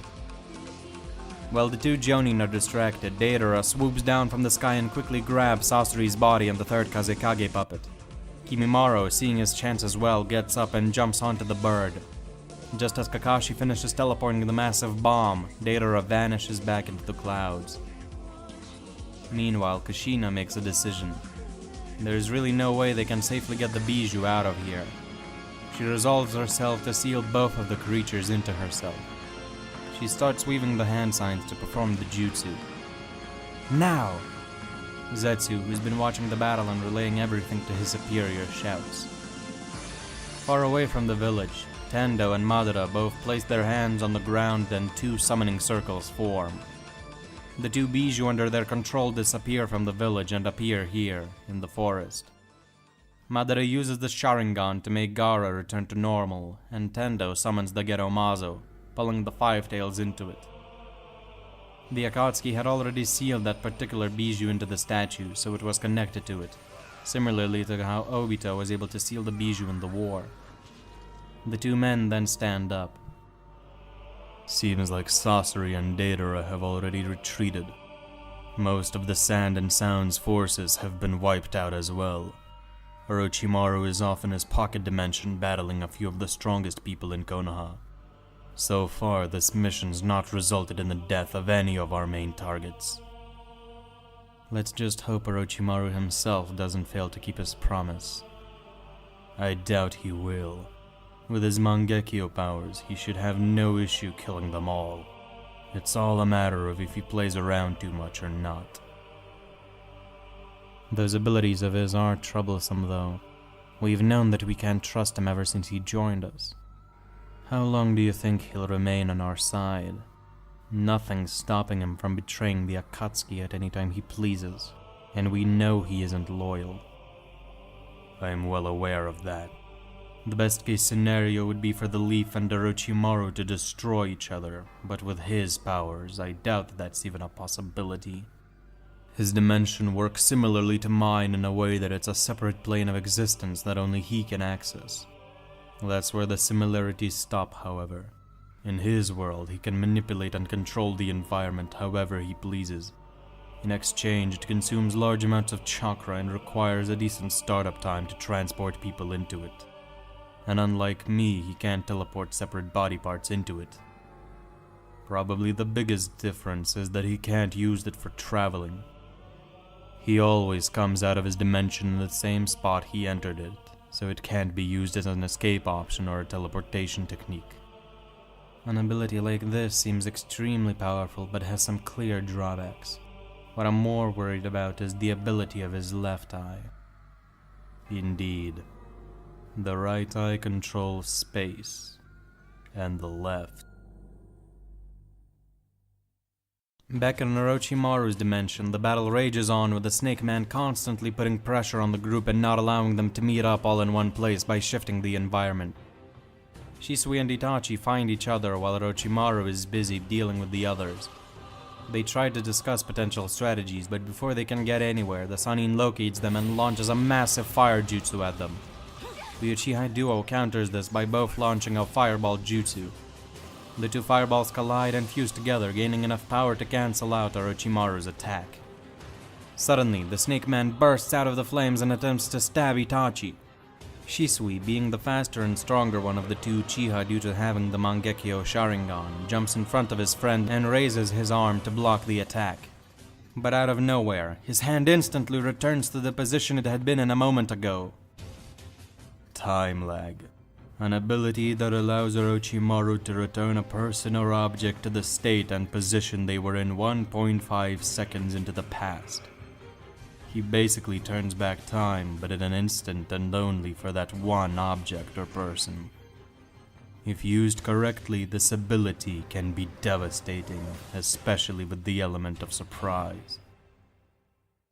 Shisui's eyes widen at the sudden change, but before he can do anything else, Orochimaru's sword pierces the Uchiha's chest. Shisui coughs up some blood.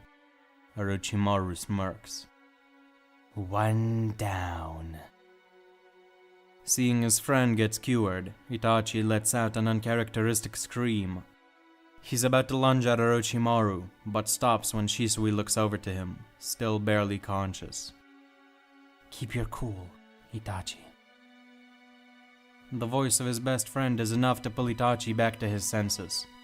What is he going to accomplish if he attacks Orochimaru all by himself now? No, he needs to pass the information Shisui died to get to everyone else. The young Uchiha sheds a tear, but regretfully leaves his friend and body flickers away. Just before he does, Shisui notices one final thing before his friend's out of his vision field. Itachi's Sharingan pattern had changed. The Uchiha smirks. Did getting to see your friend survive for a bit longer cheer you up? Don't worry, you'll soon meet him in the afterlife. Well, if it exists anyway. For now, though, just know that after you die, I'll be taking your eyes. They would probably benefit me pretty well, don't you think? You do wield the strongest known genjutsu in the world, after all. As if I'd ever let that happen. Shisui weaves the hand signs for a fireball jutsu and shoots it at Orochimaru's face at point-blank range. The snake man easily brushes away the flames. A valiant but futile effort. Orochimaru sees Shisui's face. The point-blank flame bomb had hit the Uchiha's face head-on and completely charred it. Shisui had used the last of his strength to burn his own Sharingan to a crisp, preventing Orochimaru from getting a hold of it. Further away, a clone Itachi had left behind to witness his friend's last moments, having seen everything, poofs away and relays the memories it had gathered to the real Itachi. The real Itachi regroups with Hiruzen and Fugaku and explains what he saw, what happened to Shisui. The two experienced ninja look at Itachi with sympathy in their eyes. Both of them know what it's like to lose a close friend. But there is no time for mourning, and the three men prepare for battle and attempt to figure out what their enemy had done. It's clear that this is his other eye's ability. It must be. You said Shisui's arm had just returned to the side after he had lifted it up? Not just that. It was instantaneous. One moment it was up, and the other it was down, with no movement and no time passing at all. To me, it almost seems like Orochimaru somehow reversed Shisui's action. An ability that turns back time? Probably not. Why would Itachi and Orochimaru's positions remain normal if he just turned back time? Perhaps the jutsu only affected Shisui? It could be an ability that turns back time, but only for a single person. If that's the case, we have to stick close to each other and protect one another whenever he uses that jutsu. We mustn't get separated by any means. There's one thing that bothers me. If Orochimaru can reverse time, why didn't he turn Shisui back to when he had the Sharingan and prevent him from doing what he did? There are probably limits to his power. Maybe it has a large cooldown and can only go back a very small amount of time. It might even not work on dead things for all we know. If it's either the first or the second option, that would give us some much needed leeway. Before the group can say anything else, something comes flying at them at great speed. The group collectively jumps back and the object crashes into the ground. As the dust settles, the group sees Jiraiya. Could have at least softened my fall or something. The Sannin complains to the group while attempting to stand up. What happened? Jiraiya points a finger. That happened. Everyone follows the direction he's pointing in and sees Orochimaru, clad in a Susanoo ribcage and approaching them rapidly. What an unfortunate spot for him to end up in. Jiraiya, get us out of here, now! Wait, where's Shisui? He didn't make it, but he bought us some valuable intel. Orochimaru can reverse time, but probably only for a single person. Come on, let's get out of here. Jiraiya doesn't waste time and jumps to the group, as Orochimaru is about to collide with them as well. It looks as if the sage is about to reach the group first, but he's suddenly teleported back to where he was before. Orochimaru has used his ability once more. The Snake Sanin smashes his Susanoo down at the group, but Fugaku counters the attack by activating his own Susanoo and blocking the hit. Jiraiya charges to his comrades again, but before he can reach them, Orochimaru looks at the ground and is about to form a wall to separate them. Before that can happen, Hiruzen dashes forward and under the Susanoo, extending his staff and smashing it into the avatar from underneath, knocking it over and causing the Snake Sanin to lose sight of the group. As Orochimaru is about to get back up, Hiruzen creates a clone and jumps up. The clone creates a giant mud wall in front of the group while the real Hiruzen smashes the giant staff into the Sanin Susanoo, attempting to hold it in place. Go everyone! Regroup with the others in the village. I'll hold Orochimaru off, the clone tells his teammates. Jiraiya finally reaches the group. Are you sure? Can't you escape with us? Isn't it obvious at this point? He's not going to let all of us to escape. One of us has to hold him off and stay behind as a distraction. Why does it have to be you? Please, I've already lost Orochimaru and Tsunade. I can't lose you too. I'm sorry, Jiraiya. I failed you as your teacher. I let Orochimaru turn to the dark side and I couldn't bring myself to bring him down when I had the chance. Orochimaru is my responsibility, so let me bear it. Besides, all of you are still young compared to me. Even you, Jiraiya. You still have your lives ahead of you, while mine is already fleeting as it is. While Jiraiya is heartbroken, he accepts his master's final wishes. Have you got any final words for us? Well, I suppose I do. Fugaku, the Uchiha clan has faced hatred in the past, but thanks largely to your rational judgment and Kushina's passion, we were able to leave those problems behind us. I think we both know that Kushina is going to be the next Hokage. Please support her as you have supported me and raise your children well. Itachi, you are a very capable young man. Don't let Shisui's death be in vain or corrupt your mind. Carry on his legacy as a best friend would.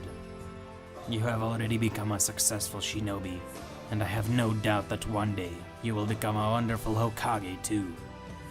Just don't forget to let your feelings out every once in a while.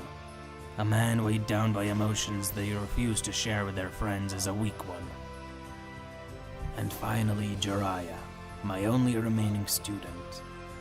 I apologize for my failures as your teacher. So please, do me a favor and learn from my stupidity. Raise the next capable generation without repeating the mistakes I made. Remember, our future lies in the children we raise today. Teach them well and pass the will of fire on to them. The group takes in their Hokage's words, and with a final goodbye, Jiraiya reverse summons everyone out of there. The clone disperses itself, and the real Hiruzen, who's been barely holding on against his former student, gets one final memory of his teammates. He smiles, even though he's on death's door. Sacrificing yourself to save the others. How noble. And just like Shisui, at the end, you smile. You're about to die. Everything you accomplished in your lifetime is about to be extinguished. All your power, jutsu, knowledge, memories, feelings. Even knowing that all of it is about to disappear, you feel happy. I fail to understand why. Someone like you, who seeks immortality for no one other than himself, would never understand. Just as the first Hokage Hashirama knew.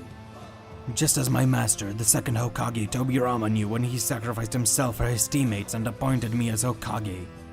Just as everyone else who's ever died to protect something worth protecting knows. I, Hiruzen Sarutobi, the third Hokage, know that my efforts and everything that I accomplished won't disappear into nothingness after I die. My legacy will live on in the people of the Hidden Leaf Village. Enma, it's been an honor fighting alongside you. Will you stay with me for one final battle? It's been an honor for me too, Sarutobi. I will stand beside you until the end. And with that, the final battle between student and master begins. It's a sight to behold as two of the most powerful people in the world go all out against each other. Giant walls of flame, thunderstorms, meteor showers, earth constructs, water vortexes, and just bloody close quarters combat. The terrain is ravaged as the fight goes on. Hiruzen fights with everything he has to buy as much time as possible for his village to regroup and come up with ways to beat Orochimaru. Orochimaru, on the other hand, simply enjoys getting to see his master go all out for the final time, viewing this as a goodbye between them, a parting duel. While he himself doesn't know it, a small part of his subconscious is actually a little sad. Hiruzen spins his staff and, using the built-up momentum, smashes it into Orochimaru, who uses his Kusanagi blade to block the hit, but gets pushed back due to the force behind the attack. Hiruzen presses his advantage by lifting up his staff and bringing the weapon down on Orochimaru from above. The Sannin lifts up his sword and, supporting it with both hands, blocks the hit. While Hiruzen is still in midair, Orochimaru deflects his staff and kicks his old master in the gut. The Hokage is sent flying backwards, crashes into the water and rolls a bit before finding his balance and stopping his momentum, raising his head to see Orochimaru dropping down at him, ready to stab him with a Kusanagi blade. Hiruzen jumps back, avoiding the blow. Orochimaru stands up and weaves a few hand signs. Lightning style, lightning rat, violent quake. Several discs of electricity appear and home in on Hiruzen. Wind style, great breach. A giant vortex of wind dissolves the discs and rapidly approaches Orochimaru, who weaves another set of hand signs. Fire style, majestic destroyer flame. Orochimaru launches a wide-scale wall of flames, which is further amplified by the wind jutsu and turns into a massive inferno.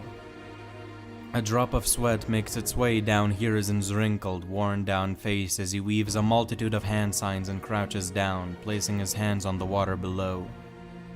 Earth and water style, giant waterfall jutsu. A huge mud wall emerges from the water, and a wave of water starts flowing from its top. The flames crash into the waterfall. The water weakens the flames, and the earth blocks the remaining fire. Truly impressive, Sensei. Combining earth and water into a single jutsu. I'll be sure to try it out once I go back to the Leaf Village. Orochimaru exclaims as a giant purple fist breaks through the mud wall. The shockwave from the attack sends Hiruzen stumbling backwards. Orochimaru looks at the water under Hiruzen's feet and more spikes begin emerging rapidly. The Hokage does his best to avoid them all, even destroying some of them with Enma, but there is just too many. Soon, one of the old man's arms gets impaled. Hiruzen screams in pain, but doesn't give up. And even as Orochimaru's Susanoo lunges at him, continues fighting by charging up a massive water-severing wave jutsu. The high-pressure stream collides with Orochimaru Susanoo's chest, and due to the amount of chakra poured into it, is able to breach the avatar. Orochimaru dodges to the side. Hiruzen then charges at his student and swings the Enma staff at him. The hit is hard enough to send Orochimaru stumbling backwards. The Hokage presses his attacks as the Sannin continues blocking them with his sword and slowly retreating. Hiruzen has far passed the point where he should have died from exhaustion. Even in his old and weakened state, somehow these blows match what he would have been able to do in his physical prime. This storm of attacks could only be delivered by someone who had decided on death. Orochimaru starts to get overwhelmed. How? You're clearly on your deathbed, yet you somehow got stronger. I don't understand this at all. A shinobi is at their strongest when they have something to protect. Didn't I teach you that, Orochimaru? Hiruzen screams as he crashes Enma down on Orochimaru's Kusanagi blade, cracking it. The Kusanagi blade cracked? The Snake Man can't believe his eyes. Very well then. I shall respond with my full power as well. Orochimaru's attacks increase in strength and ferocity. Furthermore, he activates his Susanoo again, this time covering it in armor. He swings the Avatar's sword at his former master, who can do nothing but dodge. Even so, the shockwave from the blow makes Hiruzen's old bones rattle. Orochimaru then jumps out of his Susanoo and punches the Hokage in the face, rocking his brain and making him drop Enma. Hiruzen falls toward the water below. Orochimaru makes a small platform for him to land on. The old man drops down onto the hard rock. Orochimaru lands right next to him, not a sweat drop on his face. The student and master lock eyes one final time. Orochimaru looks almost sad. Even if I do nothing, you're about to die. Any last words, Sensei? A tear forms in Hiruzen's eye. I have already told my goodbyes to the ones I hold dear. For you, a person that kills children in violent and inhumane experience just to get what you want, I have nothing to say, except that your path will lead you nowhere. Do you even have a reason for attacking the village? Any reason at all? I guess I do kind of have a goal. I find it very interesting to watch things in motion. I get no pleasure when the world is still, like a windmill that isn't turning. To me, such a thing is truly boring. So now, I want to put things into motion myself. The first step is crushing the Leaf Village. Then what do you hope to achieve by gaining power? When you're the strongest in the world and have no one left to crush, how will you spin that windmill then? Orochimaru stands quiet for a moment. I'll make things work. In fact, I already know what I will do after gaining such power. But since you're already on death's door, I don't see any reason to explain it to you. Orochimaru leans closer to his master and lifts up an arm. Goodbye, Sensei. The Sannin drives his hand into Hiruzen's chest, killing him. Orochimaru sighs and walks away from the corpse. I used up quite a bit of chakra in this battle. Plus, getting anyone into my dimension now that they know about it would be quite difficult. It seems like your last wish came true, Sarutobi. The leaf will live another day. With that, the Sannin's right eye starts to spin and he returns to the real world. As soon as he does, multiple adamantine chains wrap around his body faster than he can react. Orochimaru grunts and tries to break free, but it's no use. He's surrounded by Kushina, Gai, Kakashi, Fugaku, Jiraiya, and Itachi. Your rampage ends here! Kushina declares and starts weaving hand signs. Orochimaru notices a scroll on the ground next to her feet. The chains start pulling him closer to it. No way. They plan to seal me away? Orochimaru thinks. He tries to put up his Susanoo, but his efforts are pointless.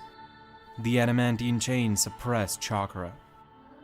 The Sannin gets closer and closer to the scroll and suddenly gets an idea. With his hands at his sides, he's unable to perform jutsu. So instead, he extends his neck right before he's about to get sealed and shows his fangs. Kakashi and Itachi jump in front of Kushina to protect her, but strangely, the Sannin doesn't aim for her. The sealing jutsu activates and a binding flash of light illuminates the area. When the light settles, Orochimaru is nowhere to be seen. On the scroll, a new pattern emerges, signifying that the sealing jutsu was a success. Everyone sighs in relief. Operation Konohagakure is officially over. In the building below, a figure appears. The person sighs. Good thing I found out about this before the invasion. The person lifts up their sleeve to reveal 4 Sharingan implanted into their arm. One of the eyes closes. Forever. Izanagi, a forbidden power possessed by those who have the Sharingan. I knew the eyes of Arinaka and Asuto would come in handy. The only difficult part was having to die before I got sealed. Good thing biting into my own neck and severing my head from my body in that blinding flash of light seemed to do the trick. While sealed, I had no way to move or regenerate. Therefore, I died. And then appeared here. Orochimaru grins as he reaffirms to himself what happened. While he has the element of surprise on his side, the Sannin decides that he would rather save it for later. Right now, he's not low on chakra, but he's not full either. All his support had seemingly been wiped out, not to mention that he'd be up against the strongest of the people in the Hidden Leaf Village, including Kushina and Guy. Orochimaru quietly makes his way out of the village and meets up with Madara in the agreed-upon spot. How did the mission go? You already know that. I'm sure Zetsu already relayed all the details to you. He did. All of this preparation and planning, and you got only 2 of the targets? I'd say I did a pretty good job, all things considered. Our forces wiped out a lot of Konoha's manpower, killed many civilians, and damaged most of their infrastructure. I killed 2 of the strongest people in the village, and you captured the One-Tails. What are the losses? Do they manage to outweigh the benefits? Well, when you put it that way, it seems you did a fine job. The losses aren't large. The sand and the sound were mere pawns from the very start, and the only other losses were your summoning serpent and a bunch of sorcery's puppets. Nothing we didn't foresee. You killed Shisui Uchiha, right? Where are his eyes currently? Sadly, I wasn't able to get them. Shisui burned his own face off in his last moments before death. I couldn't recover his Sharingan. I see. So then, what's the plan now? About that. Hey, Kimimaro was your name, right? Yes. Before we head to the meeting spot, we've been instructed to complete one more task. I wasn't informed about any other missions. That's understandable, since the task is to kill any and all remaining Orochimaru's goons. Kimimaro's eyes widen, but before he can do anything, Deidara pushes him off of the clay bird, putting a small spider on his chest in the process. The Akatsuki member makes a hand sign and the spider suddenly gets larger. Large enough to wrap its legs around Kimimaro's whole body. The boy struggles to escape, but he can't pry the thing off. Sorry, kid. Nothing personal. The spider detonates, creating a massive explosion that wipes out a big section of the forest below. Deidara flies away like nothing had ever happened. About that, Pain and I had a little talk, and we unanimously decided on something. The biggest threat to the Akatsuki at the moment is you.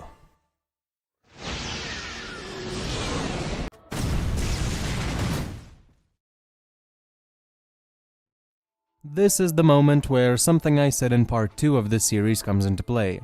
There's a lot of stuff in parts 2 to 5 that needs explaining.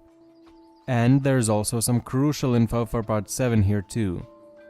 So this video will be a flashback of sorts, but it will provide information for the future parts too. Right after the Akatsuki meeting from part 2, 1 month before the Chunin exam finals, Pain, Orochimaru, and Madara meet in person to discuss the upcoming invasion. Orochimaru explains that he's going to sneak into the Leaf Village and abduct 2 Uchiha, get one of them to awaken the Mangekyo and then take over their body. Madara advises him to abduct 2 more Uchiha so that he can awaken the eternal Mangekyo Sharingan instead. He explains to Orochimaru what it is and why it would better his chances of destroying Konoha. It's also decided that the Akatsuki will lend Deidara, Sasori, and the Five Tails to aid Orochimaru in his quest to take down Konoha or at least weaken them severely. In exchange for all this intel and help they're giving him, Pain asks Orochimaru for a favor. Around the same time, in a small town far away from Konoha, Tsunade is gambling again. Once she wins the game, a bad sign, the Sannin heads to her hotel room, where Shizune is waiting. When Tsunade enters the apartment, she finds an unexpected visitor waiting. Sitting at the table next to her assistant is a face from the past, albeit grown up now. Konan. Konan greets Tsunade in an outwardly friendly fashion, and the Sannin is shocked to say the least. Didn't she die along with Nagato and Yahiko? Konan motions Tsunade to sit down and explains that rumor is false. As a result of Hanzo's betrayal, Yahiko did die, but Nagato and herself managed to survive. They got into a long and brutal conflict with Hanzo after the incident. They managed to take Hanzo down only recently, thanks to Nagato awakening the Rinnegan. Tsunade then asks why they kept quiet about this for so long. Konan says they were preoccupied with the whole civil war going on and couldn't afford to send any info out of the Rain Country out of fear of it being picked up by any of the great nations. If they knew what was going on, they would have taken the opportunity to intervene and possibly even occupy the Rain Village. Tsunade nods, understanding the need to keep such a conflict hidden from enemy nations, including the Fire Country. The Sannin then asks Konan if she appeared before her now just to inform her about this. If so, why not go to Jiraiya instead? Konan says that she didn't come here just to inform Tsunade and that Nagato doesn't want Jiraiya to see his current state. During the fighting, Nagato suffered severe injuries and is now crippled for life. Or at least, he'll be crippled if nothing is done to help him. Konan asks Tsunade to heal Nagato. When she does that, Nagato and Konan can head to meet Jiraiya for the first time in years. After thinking the request over and seeing no real threat or anything like that, Tsunade agrees to go to Nagato and see what she can do. Once there, Tsunade sees a prospering Rain Village. The people look genuinely happy. She takes note of this, given that in the olden days the Rain Village morale was especially low because of the war. Finally, Tsunade arrives at the main tower, where she meets Nagato. She gasps upon seeing his condition and says that she isn't sure how much she can help with injuries like these. That's when Nagato explains that she won't be working alone. There's another capable doctor they have in the Rain Village. However, he's a former supporter of Danzo and only turned to Nagato's side when the war became unwinnable for Hanzo, so he can't be trusted. Nagato asks Tsunade to keep a close eye on every movement the doctor makes during the operation and to make sure he doesn't do anything bad to his body. Tsunade agrees. Unbeknownst to Tsunade, the doctor being referred to doesn't exist, and instead she'll be working with a disguised Orochimaru who stolen a random person's face to conceal his own presence. And so, Tsunade and Orochimaru, two of the greatest healers in the shinobi world, work on healing Nagato's injuries. Now, I need to establish a couple of things. First, why would Nagato and Konan ask Tsunade for help? They didn't ask for her help in the original, so why ask it here? Well, it's simple really, they have help of one of the Sannin, so it would only make sense for them to think about how they can use the other Sannin for their benefit as well. Tsunade is a great healer, the best in the world in fact, and Nagato is in desperate need of healing. Second, it would be in Orochimaru's best interest to tamper with Nagato's body. Give him deliberate weak points, make him weaker, install a shutdown function, whatever.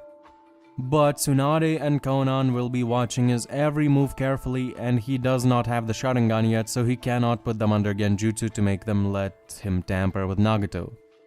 So Orochimaru will not tamper with Nagato in any way. Another question is if Tsunade and Orochimaru working together could heal Nagato. Tsunade seemed to think that Lee's crushed bones were a real challenge to heal for her, so Nagato's trauma, which is definitely way worse than Lee's was, could be above Tsunade's capability.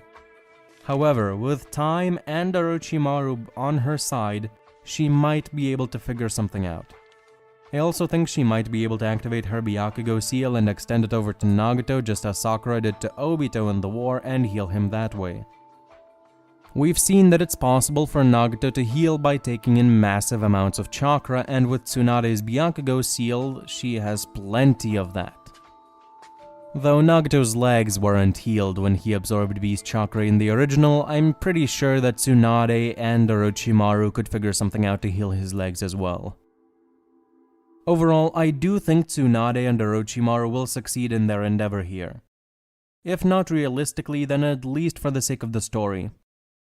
They heal Nagato's legs, his back, and his chakra trauma. Once the operation is done, Nagato examines himself. He puts his hand on his face, no longer feeling only wrinkled skin and bone. He looks at his body, no longer seeing a shriveled up ribcage. Nagato places his feet on the ground and slowly stands up for the first time in many years. He shakes a little, not being used to standing on his own 2 feet, but soon collects himself and takes a step. One small step which signifies a turning point in the history of the shinobi world.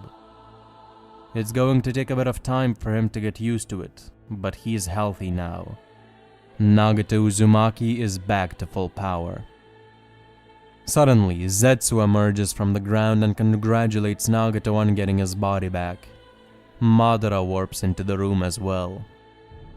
Tsunade is obviously very confused and she asks Nagato what's going on guard now. Orochimaru turns to her and smirks, revealing his real face to the kunoichi. Tsunade is stunned, shocked even. She immediately tries to attack him, but before she can, she's put in a genjutsu by Madara. Orochimaru later imprisons her in one of his hideouts, while Konan takes care of Shizune so she doesn't inform anyone about Tsunade's disappearance. Nagato attempts to walk, but with so long having passed, his body has forgotten how to move freely and collapses. Konan catches her friend before he can hit the ground. Seems like they'll need a while to get Nagato accustomed to having his body back. With the favor he owed to Pain done, Orochimaru prepares to go to Konoha. He slips in disguised as a villager at night, alone and undetected. Due to being a former Leaf Ninja, the Yamanaka clan barrier around the village doesn't pick up on his presence, just like it didn't pick up on Itachi when he entered Konoha in the original story. Orochimaru has been spying on Konoha for a long time. In particular, he's monitored the Uchiha clan. The Sannin quietly slips into the homes of 4 young Uchihas. While they're asleep and unable to protect themselves, Orochimaru summons a snake and has it quickly swallow the poor soul. I imagine he'd use something similar to Jiraiya's toad barriers to warp the properties of space, and make the snake much bigger on the inside than it is on the outside. He repeats the process with all 4 of the Uchihas he wants to capture and desummons the snakes for now. With that out of the way, Orochimaru does one last thing. Over the years, he's noticed that the Uchiha clan gathers in one building for all their meetings. That's not unusual for any clan, but what interests Orochimaru specifically is the underground area under that building. We know Kabuto and Orochimaru were aware of the Uchiha Stone tablet in the original, but couldn't decipher it thanks to the conversation between Kabuto and Madara in the war. Orochimaru wants to try to use his Sharingan once he gets it to see if he could read the tablet then. He sneaks into the room where the tablet is located and quickly copies the symbols onto a sheet of paper to look at later. After that's done, Orochimaru returns to his hideout and does everything he explained in part 4. After adjusting to his new body and eyes, the Sannin frees Tsunade, puts her in a genjutsu and has her heal Kimimaro. Again, the 2 greatest scientists and healers in the entire world should be able to get the job done. Back with Nagato, he's alone with Konan when she asks him a question. Why did he go through the trouble of convincing Tsunade to heal him when Madara could have just put her under genjutsu and had her heal him without any convincing? It would have saved them some time and effort. Nagato makes sure Zetsu and Madara aren't observing or listening and then speaks. I don't trust Madara. In fact, he's just as unreliable as Orochimaru. We've went along with what he has to say for a while now, and I can tell that our plans differ. Up until now, you and I have not had any opportunity to oppose Madara, but now, having gotten my body back, I feel like I can finally take him down if the opportunity presents itself. In fact, I plan to convince Madara to betray Orochimaru right after the invasion. The 2 of us will kill that snake, and then, if things go smoothly, I will eliminate Madara as well.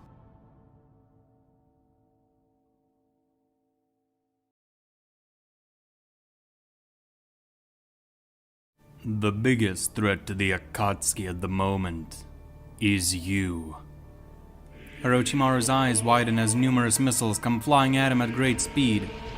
They reach Orochimaru and explode violently, creating a big opening in the forest.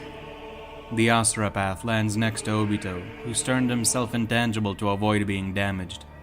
The dust settles and Orochimaru is revealed with a giant, dark purple skeleton surrounding him and his Mangekyo active. The Susanoo. I'm still not used to seeing it wielded by a non-Uchiha. Orochimaru is about to say something, but before he can, Madara sprints at him.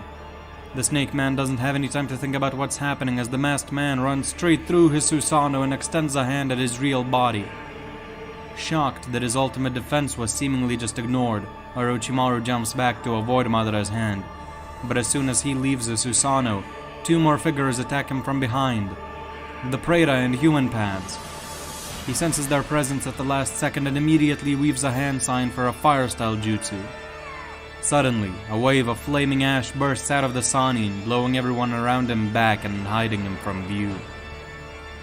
Orochimaru bites into his finger and places a hand on the ground in an attempt to reverse summon himself out of there. However... What? Why is nothing happening? Shinra Tensei. A huge shockwave blows away all the ash and Orochimaru. The attack annihilates a huge section of the forest. After flying a few dozen meters, Orochimaru is able to find his footing and stop himself from being pushed back any further by activating the Susanoo again. He sees Madara, the human, Preta, Asura, and Diva paths standing before him. The Snake Man knows that Nagato has the Rinnegan and projects it into Tendo, but he had no idea that there were several puppets with the Rinnegan. He only ever saw Tendo. What is the meaning of this? Madara, Nagato. Without saying a word, Madara warps away and the Paths of Pain go into action. Asura fires several missiles as Human and Preta run at the Sannin. Realizing that he has no other option than to fight, Orochimaru weaves another set of hand signs and fires off a massive, majestic destroyer flame. The wall of fire makes the missiles detonate in the air harmlessly and then quickly vanishes as Preta absorbs it. Orochimaru is surprised, but doesn't lose his cool. At least he's figuring out what the enemy is capable of. Preta and Human reach him and they engage each other in a taijutsu clash. Unbeknownst to Orochimaru, these paths are a lot stronger than the ones we saw in the original for reasons explained in the previous part of the story. Orochimaru takes up a mostly defensive role, wanting to figure out all of his opponent's moves before counterattacking. He starts blocking and dodging the hits of the two paths in front of him. They're fast, but not as fast as he is. It's a 2-on-1, but Orochimaru is able to handle his opponents with little difficulty. At least until Madara appears behind him and extends his hand at the Sannin's back. The Snake Man is about to dodge, but the two Pains grab his hands and hold him in place. Orochimaru realizes that he has no other choice. He uses time lag and the masked man returns in time to when he was just about to appear behind Orochimaru. With the extra time, the Snake Man pushes away the two paths with each of his hands and turns around and launches a snake at the spot where Madara is supposed to appear. Sure enough, the area where the snake is aiming warps and Madara starts appearing. He's shocked to see that a snake is about to bite into his neck. Obito, mid-teleport, is forced to move his arm and catch the snake's head in his hand. He crushes the reptile and extends a hand at Orochimaru, who starts phasing into the ground. He sighs internally. At least Madara has to become tangible to teleport. That's a weakness that can be exploited. Before the Sannin can disappear into the dirt, the Preta Path punches the ground hard enough to shatter its outer layers and send rocks flying into the air. The dirt around Orochimaru rockets upward, leaving the Snake Man once again exposed. The Asura Path, having been surveying the battle from above the entire time, shoots a massive laser beam down at the enemy. Orochimaru's first instinct is to dodge, but he quickly realizes that he doesn't have enough time for that and instead puts up his armored Susanoo. The blinding light of beam engulfs the Snake Man's avatar, making it hard to see. Using this brightness as cover, Madara becomes intangible and slips into Orochimaru's Susanoo again, threatening to lay a hand on the Sannin. Orochimaru opens his mouth wide and shoots a blade out at the man in the mask, hoping to force him to phase and betting that it would disrupt his attack. And sure enough, Madara phases through the blade and Orochimaru's body itself without being able to attack. The Sannin smirks and prepares to jump together with the Susanoo, but suddenly he's pulled out of his avatar by Tendo using a Bancho Tenin. The human and Pretopaths jump in front of Tendo and prepare to attack Orochimaru while he's being pulled in. The Snake Man, thinking fast, shoots out a striking Shadow Snake Jutsu at the ground from each of his hands. Numerous large snakes bite into the earth in an attempt to stop the pull, but it's no use. The Bancho Tenin continues pulling Orochimaru and drags the snakes along with him. The Sannin then decides to try to use this to his advantage. He opens his mouth wide and spits out a couple dozen or so smaller snakes, which all fly at Tendo with the help of the Bancho Tenin. However, Preta and Human pull out a Rinnegan rod in each hand and start killing the snakes as they pass them. This is bad. The snakes are ineffective and one of those puppets has the ability to absorb jutsu, so that won't work either. Time lag is still on cooldown, and if I activate the Susanoo, he'll pull me right out of it again. It'll eat up a lot of my remaining chakra, but I have no other choice. Orochimaru's right eye starts spinning, and so does the world around him. Pain and Madara instantly realize what's going on. Pain, get out of range! Madara warps away into his dimension. Tendo stops the Bancho Tenin and all the paths present jump back. Orochimaru's dimension portal has a wide range, but as long as the target is able to escape in time, it's only a waste of chakra, as once the teleportation has started, it cannot be stopped. That being said, it doesn't seem like I'll be able to get out of this on foot. The area of effect is wider than I initially expected. Seems like I'll have to reveal the animal path now. Tendo lets out a small smile before suddenly disappearing into a cloud of smoke. The other paths also vanish. They were summoned away by the animal path, which has been lurking in the shadows so far. The Snake Man lands on the blood-red water of his domain. On the outside, Tendo, Asura, Preta, human and animal meet up with Madara. Good. Just jumping into that dimension takes up a ton of chakra. And unlike my Kamui, his dimension actually takes chakra to maintain.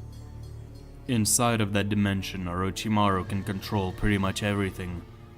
In theory, he could even mimic certain Kekkei Genkai without actually possessing them. He could grow wood, pour lava, or create ice, but in exchange, the dimension takes chakra to maintain while it's active. When Orochimaru runs out of chakra, the dimension will collapse and he'll be shot out of it and land here again. I have no doubt that he will return before that happens, so be ready to fight. Those puppets by themselves aren't too threatening physically, but there are 6 of them and they all seem to have unique abilities. The big one can absorb jutsu. The bald one uses mechanical weaponry. The one with long hair hasn't demonstrated its powers yet, and the main pain seems to have some sort of telepathy or force manipulation. The real Nagato has to be somewhere nearby too to control them. How troublesome. I can't reverse summon myself away for whatever reason, and I'm low on chakra now. After a little bit of preparation, Orochimaru returns to the outside world. Once he does, he finds Madara and all the paths of pain surrounding him. Look at you. Even your eyes have reverted back to a regular Sharingan. You can't even maintain your Mangekyo active anymore, can you? The Asura path suddenly raises its arms and shoots a bunch of missiles at Orochimaru, who desperately tries to dodge them, but is quickly caught in a Bancho Tenin and sent flying into the missiles. They explode after making contact with the Sannin's body. The blast disfigures Orochimaru and blows away his Akatsuki robe. The Snake Man falls to the ground, badly injured, but quickly opens his mouth and a new Orochimaru slithers out and attempts to attack the Diva Path. The Pain scoffs, raises a hand and blows the snake away with a Shinra Tensei. A huge part of the forest is torn to shreds and Orochimaru's body takes a lot more damage.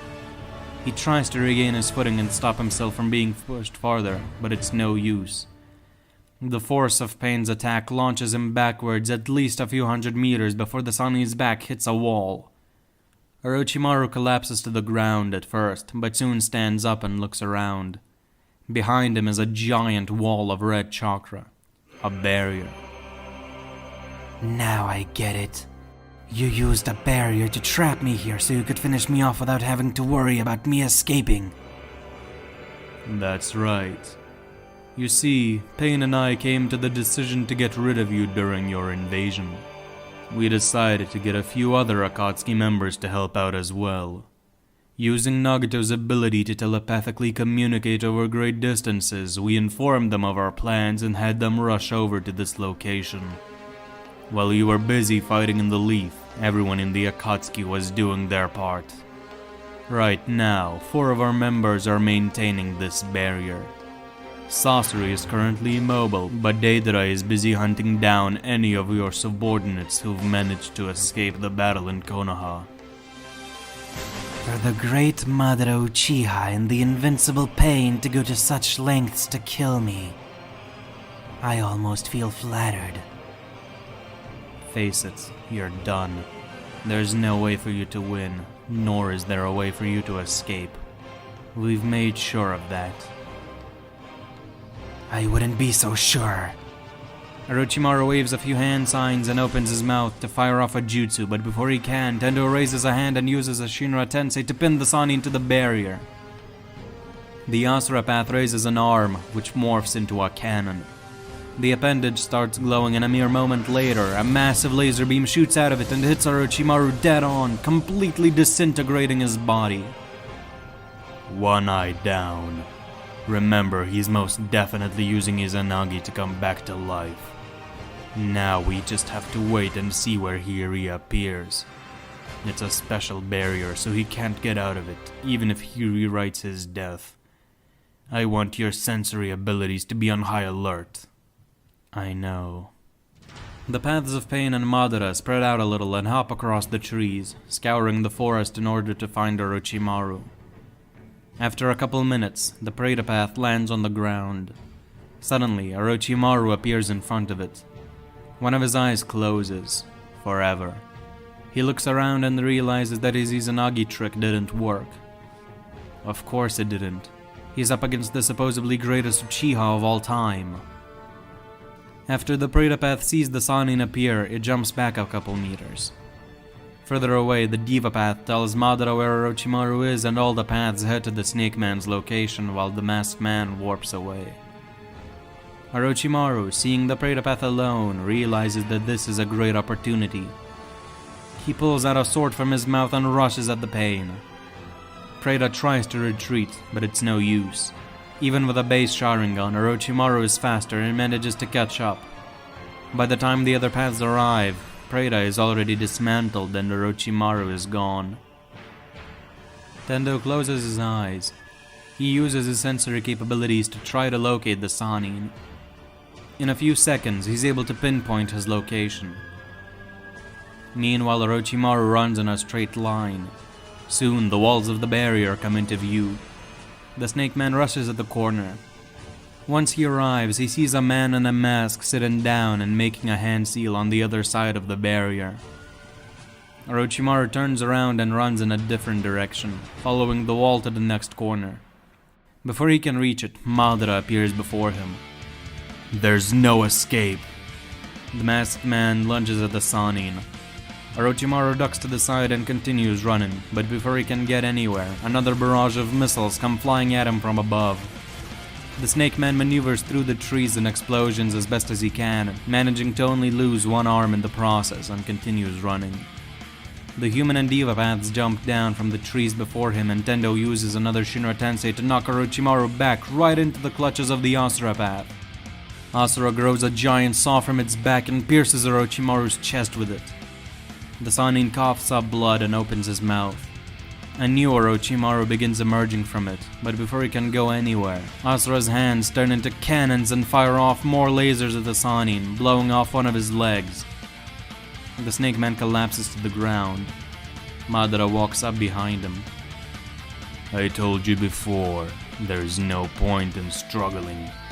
we have assured a 100% guarantee that you will die. Even if you somehow, some way manage to best me in pain, you'll still have 5 other Akatsuki members left to deal with right afterwards. Though you'd never get that far anyway. Orochimaru lets out a grunt and the Asura Path fires another powerful beam at him, vaporizing his body again. Both eyes down. Next time Orochimaru returns will be his last. Further away, the Sannin reappears again. His other eye closes, leaving him blind. Orochimaru attempts to hide by phasing into the ground, but he's soon discovered by Pain's sensory capabilities and dug up by a few missiles from the Asura Path. Madara and Pain surround him from all sides. Asura morphs its hand into a cannon and points it at the Sannin again. Orochimaru tries one last trick. He opens his mouth and another Orochimaru shoots out. He lunges at Madara at full speed with a sword in his hand, ready to decapitate him. Madara simply scoffs and phases through him as Tendo uses a Bancho Tenin to pull him back in. Asura then fires his beam one final time, killing Orochimaru for good. Pain and Madara wait a few minutes just in case, but nothing happens. Then the real Nagato, accompanied by Konan, steps out of one of the trees. Seems the mission was a success. Yes, it appears so. Good work, Nagato. The paths of pain are a lot stronger than before thanks to you being healthy again. We have to hand it to Orochimaru. Him and Tsunade certainly helped our... A massive laser beam comes from behind Madara and engulfs the masked man while he's talking. Sorry, Madara, but this is where we part ways. The paths of pain all surround the explosion site, ready to attack or defend, depending on the situation. Konan grows a set of wings and floats above the real Nagato, who himself gets ready for battle. When the dust settles, Madara is revealed with a part of his robe burned. One of his arms is missing, and part of his mask missing as well. Seems like he managed to slip past the explosion, but having been caught off guard, he couldn't start phasing in time and got partially hit. What is the meaning of this, Nagato? Our partnership is over, Madara. Why? Why would such loyal members as you betray me? You're a fool if you can't figure that out. Ever since Yahiko died, you've been giving us orders, trying to manipulate us. My ideals are very different from yours. The only thing we agree upon is that this world needs to be changed. We disagree on how it should be done. I went along with what you had to say because I had no other choice. To go up against a man who claims to be Madara Uchiha. It's a tall order. Your combat ability was a complete unknown to us. And even if the Paths of Pain had the capability to kill you, you could always just go for my weak and defenseless real body. That's what I thought. But now things have changed. I'm stronger than ever, and I've seen how you fight. I know your jutsu. I know how to beat you. Fools. To betray me like this. I am the one who warned you about this world. I am the one who came to help you after Yahiko died. I am the one who directed you to most of the Akatsuki members we have today. I am the reason this organization even exists. The Akatsuki is an organization that seeks peace. It's not a tool for your purposes. Nagato, Yahiko, and myself were the ones who formed the Akatsuki. This organization belongs to us. You just jumped on our bandwagon. You ignorant brats. To me, you two are mere children who know nothing. I pushed and encouraged Yahiko to form the Akatsuki. I am the one who gave you the Rinnegan, Nagato. Nagato and Konan's eyes widen at Madara's words. What did you say? I am the one who manipulated you from the shadows from the very start. Without me, you would be nothing. You'd have died a long time ago. Nagato thinks Madara's words over carefully. In the moment of his resolve wavering, the masked man jumps back and starts to run towards one of the corners of the barrier. Nagato, what do we do? The Uzumaki regains his composure. We'll think things over later. Right now we have to eliminate him before he escapes. Nagato, Konan, Tendo, Animal, Asura, and the human path run after Madara. Regardless of what happened in the past, even if he is behind some things, it doesn't change the present. Right.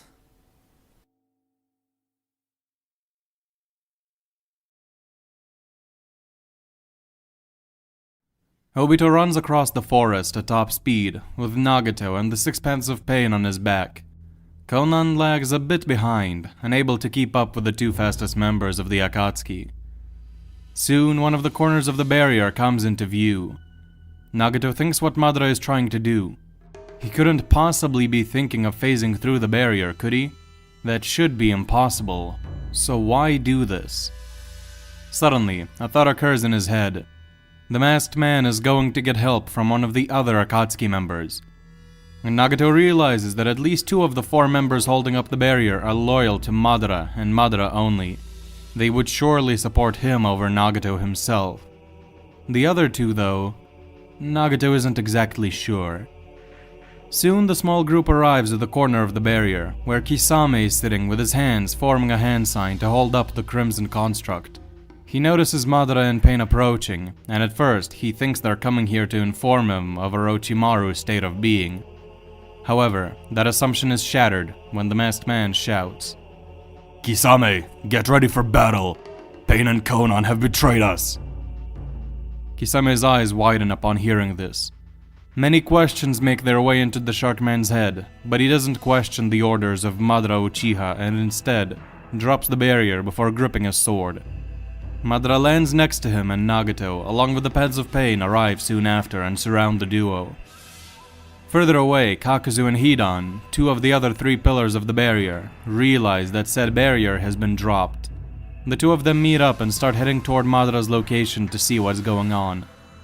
The last member forming the barrier does the same, on his own. Without warning, the Asura Path suddenly raises one of its hands and aims it at Kisame before firing off a massive laser beam. At the same time, the Diva Path points a hand at Madara and unleashes a Bancho Tenin, hoping to pull the masked man into the clutches of the human and Preta Paths. Kisame quickly raises Samehara and shields himself from the blast. The chakra-absorbing blade lets out a massive shriek as it rapidly sucks up the beam and expands, shredding the bandages covering its skin. Meanwhile, Madara jumps to the side and avoids the Bancho Tenin before weaving a set of hand signs and firing off a fireball jutsu at the main Nagato, hoping to take advantage of the cooldown of Tendo's ability. But the Preta Path quickly jumps in front of Nagato and absorbs the flames within seconds. While it is absorbing the fire, Nagato suddenly jumps into the air and, using the Asura Path, fires off a few missiles directed at Kisame. Down on the ground, the Asura Path does the same.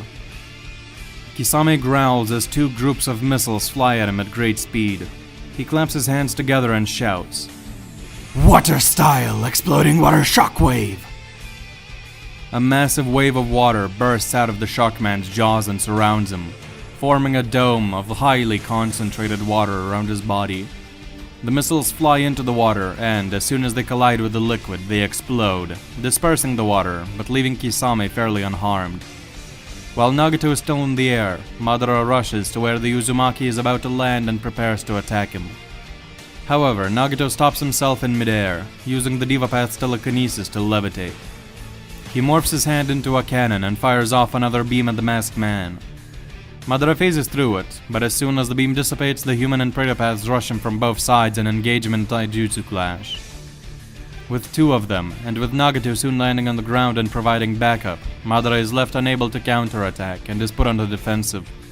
Even more pressure is put on him when Konan finally arrives and starts assaulting him with paper shuriken and paper bombs. At the same time, Kisame battles the Asura and Diva Paths. The Shinra Tenseis and Bancho Tenins from Tendo knock Kisame around, and while he can take it and get back up, if too many pile up, the Sharkman might need to start regenerating. That, combined with the Asurapath's firepower, puts Kisame on the back foot. After a couple of nasty combinations where Tendo pulls Kisame into the missiles of the Asurapath, the Sharkman is starting to struggle to survive. Madara is doing much better against his foes, but he's still on the back foot. He's forced to constantly dodge and phase through attacks, and every time he tries to attack any of his foes, the others intervene and intercept his attacks. Madara jumps at Nagato, directing all the Pain's attention toward him. Suddenly, while all the Pains are looking at Madara or Kisame, a giant staff crashes into the back of the Pretapath's head, knocking it clean off of his body. Nagato's eyes widen. What was that? How did the Pretapath die? He jumps away from Obito and turns to look at the place where the Pretapath was dismantled, only to see no one there. Konan and all the remaining Paths of Pain go on high alert. Obito smiles under his mask. What's wrong? Why so startled? Surely the invincible Pain isn't considering the possibility of unexpected circumstances causing him trouble. Did you forget that we had other members forming the barrier? Madara mocks before weaving a new set of hand signs and firing off a massive fire skull jutsu at Nagato. The Uzumaki quickly recollects himself and dispels the attack with a Shinra Tensei. But as the flames dissipate, Madara suddenly emerges from them and extends a hand at Nagato. He ran straight through the fire and the Shinra Tensei with his Kamui active. Nagato quickly jumps back to avoid being touched, but as soon as he does, one of the Paths of Pain notices a figure run out of the tree line and charge straight at Nagato from behind. Through the shared vision of the Rinnegan, the Uzumaki notices this as well, and is about to turn to face his new attacker, but before he can, Madara jumps at him again. Nagato, being attacked from both sides, tries to get the Pains to intercept the mysterious attacker. However, Kisame is occupying two of them, and the others are too far away to intervene. Konan is too far away as well. That's when Nagato realizes he messed up by coming out to fight like this. He's still not used to having his own body back, and he's also fighting alongside the Paths of Pain for the first time ever.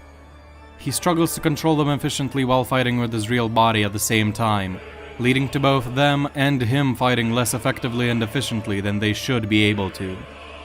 And with Nagato now starting to get cornered, he knows what he must do. In an instant, he deactivates all the Paths of Pain and focuses all his attention to himself. He grows out two extra arms from his back using the Asurapath and turns their hands into cannons, aiming them at the foe behind him. At the same time, he points both of his regular hands at Madara and morphs them into cannons as well.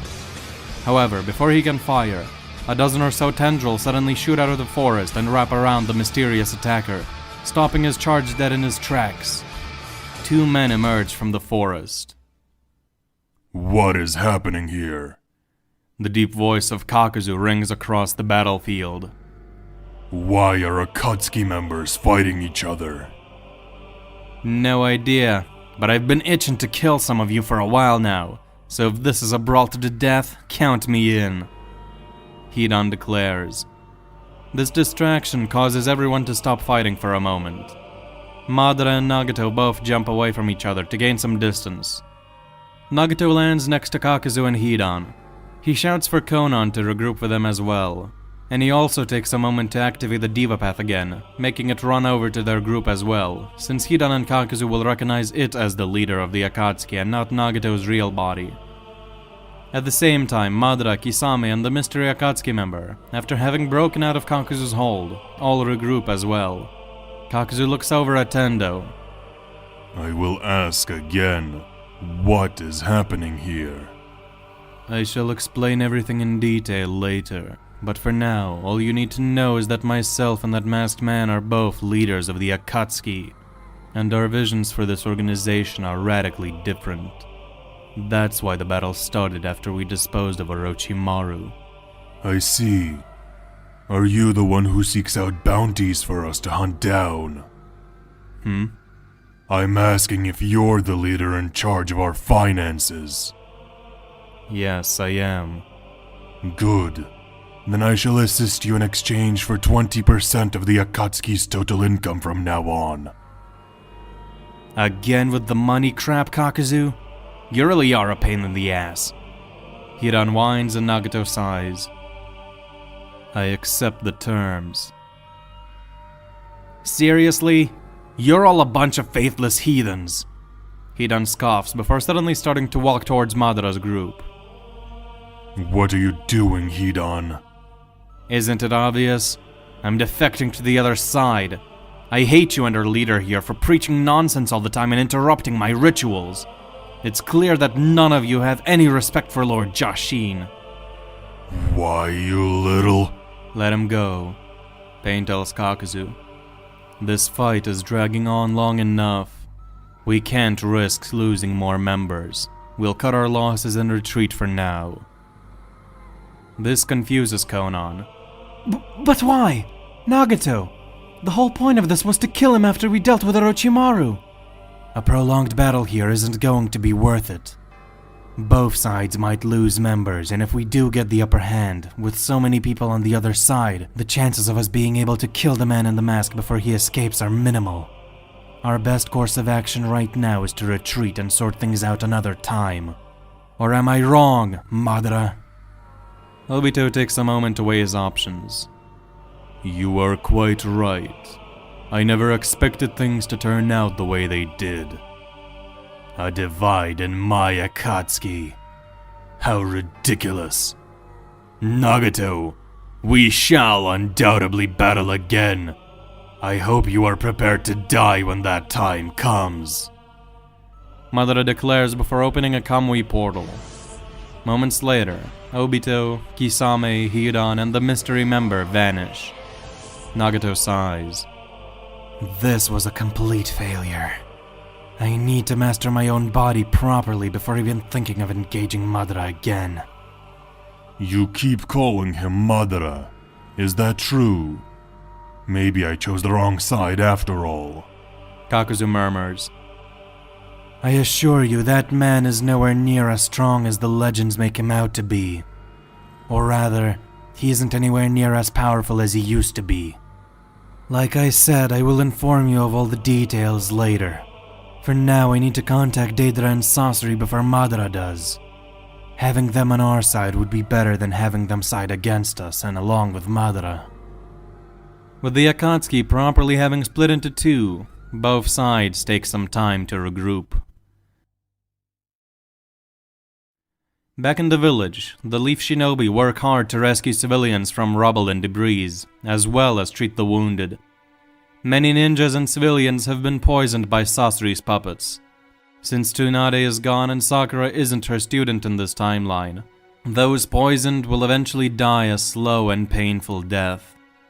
Quite a few shinobi lost their lives to Deidara's bombs and Orochimaru summoning snakes as well. A lot of the village infrastructure has been laid to waste. Perhaps most importantly, Hiruzen, the third Hokage, and Shisui, one of the most formidable Jonin in the Leaf Village, both perished in the fight against Orochimaru.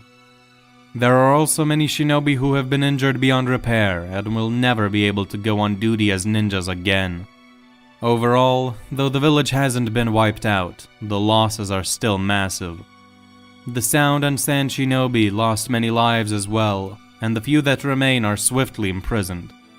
Fugaku personally places Baki into a genjutsu and interrogates him to get as much information about the attack as possible. Once this is all over, the Sand will owe the Leaf big time. Naruto, Sasuke, and Shino, the 3 Chunin exam finalists, have come out of the attack mostly unscathed. They helped defend the village during the invasion and are commended for it by their parents. Needless to say, the Chunin exam finals have been cancelled, but these 3 have more than proven themselves worthy of being promoted to Chunin. At the same time, Itachi and Jiraiya mourn the deaths of Shisui and Tsunade. However, both of them know that they have to carry on. That is when Itachi approaches Jiraiya. There is something you must know, Master Jiraiya. What is it, kid? Before Tsunade lost herself completely, she was able to utter a few words to Lord Hokage, Kakashi, and myself. It seemed to be a warning. Orochimaru is not the biggest threat. It's Nagato. I figured you should know. Being the head of the Leaf's intel, you might have an idea of who this Nagato might be. Itachi stops in the middle of his sentence, upon seeing the look of shock on Jiraiya's face. Did you say Nagato? No, that can't be, can it? He died soon after I left him during the Third Great Ninja War. And even if he did live, why not come forward? Why would he be a threat to us? This is getting so out of hand. Meanwhile, the Leaf Village elders gather to discuss what to do next. Of course, they're going to want reparations from the Sand Village, but before any of that can happen, they need to decide who the next Hokage is going to be. And the answer is pretty blatant. The elders talk for a little while. Danzo tries to nominate himself and fails. Fugaku is brought up, but the Uchiha clan is still a controversial topic between the villagers, so he's out. The same applies to Itachi, alongside the fact that he's still a bit too young to be Hokage. Jiraiya doesn't want the position, Tsunade is dead, Guy isn't qualified to lead, and Kakashi is a valid choice, but there are blatantly stronger people in the village. The elders quickly run through these options, since it's been clear for years who the next Hokage will likely be. After less than an hour of discussions, Kushina Uzumaki is appointed as the 5th Hokage. She's got the strength and maturity to lead, and is popular among the villagers. It's a clear and easy choice. The day after the Konoha invasion, Kushina is summoned to the Hokage office and officially informed that she will be the next Hokage. She's been well aware that she is a likely candidate for years now, so she isn't surprised. And she's been dreaming of becoming Hokage ever since her childhood, so Kushina accepts the position without any pushback. And since Konoha needs to regain its morale as quickly as possible after the devastation brought upon by the invasion, the village council figures it would be best to arrange the nomination ceremony without any delay to bring everyone's spirits up. When Naruto hears the news that his mother is going to become Hokage, he jumps from joy and congratulates her. They both hug each other tightly. Kushina takes this moment in as best as she can before starting to plan what her first action as Hokage shall be. Later that evening, Jiraiya approaches her with some bad news. The following day, the ceremony is held. Huge crowds of people cheer on as Kushina is officially nominated as the 5th Hokage. She waves her hand and promises to serve the people of the village well. Once the ceremony is over, the kunoichi is congratulated by all of her closest friends. However, there is no time for celebration. Kushina speaks up. Please send out a request to every great ninja village. I am calling for a 5 Kage summit. Everyone's eyes widen. Are you sure that's a good idea? Calling them to a meeting when we're vulnerable like this? These last few days have been full of revelations. The Sand and Sound villages attacked us. They were led by Orochimaru and 2 other men. All 3 of them were wearing the same black robes with red clouds. Fugaku's eyes narrow. Yes, I heard. That would indicate that they're part of the same group or organization, but we don't know anything else. What about this is worth calling a summit over? Jiraiya, please tell everyone what you told me yesterday. Jiraiya clears his throat. I've been keeping an eye on Orochimaru ever since he left the village. Unfortunately, he's been getting more and more sneaky, so I wasn't able to foresee the invasion coming. But I did figure out something else. For many years I followed his movements, and then, recently, he became part of an organization. What organization? What's its purpose? No one really knows for sure, but it's a group of approximately 10 rogue shinobi who call themselves the Akatsuki. Every single one of them is estimated to be an S-rank criminal. They usually stick to small-scale operations and assassinations, but from recent events it's clear that they're taking things to the next level now. It's only a hypothesis, but I believe one of the things they might be after are the jinchūriki, or rather, the tailed beasts trapped inside of them. We already saw during the invasion that they used the 1 tails and the 5 tails for military purposes. And from Fugaku's interrogations of the Sand Shinobi, we know Gaara, the Sand's only jinchūriki, went missing after the attack. On top of all that, we know they might be somehow related to the Rain Village as well. Tsunade mentioned a familiar name from there during the attack. I'll need to do some investigating, but for the time being, that is all the information we have to work with. I see. So you believe we should inform the other villages of the possible danger this organization poses? That's the idea. Now please hurry. I want to arrange this meeting as fast as humanly possible.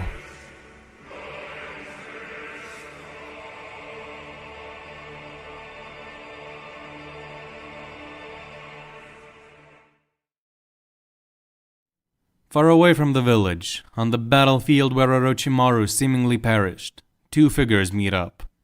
Kabuto and Kimimaro, who survived Deidara's surprise attack on him by shielding himself with bones. Is this the spot? Yes, this is where Lord Orochimaru instructed us to come exactly 3 days after the invasion concluded. Now we simply have to wait. A few hours later, the ground beneath their feet starts pulsing. Suddenly, it bursts open with a fierce explosion. A blood-curdling laugh echoes throughout the forest. Welcome back, my lord. Ah, Kabuto, Kimimaro. Just the reception I've been expecting.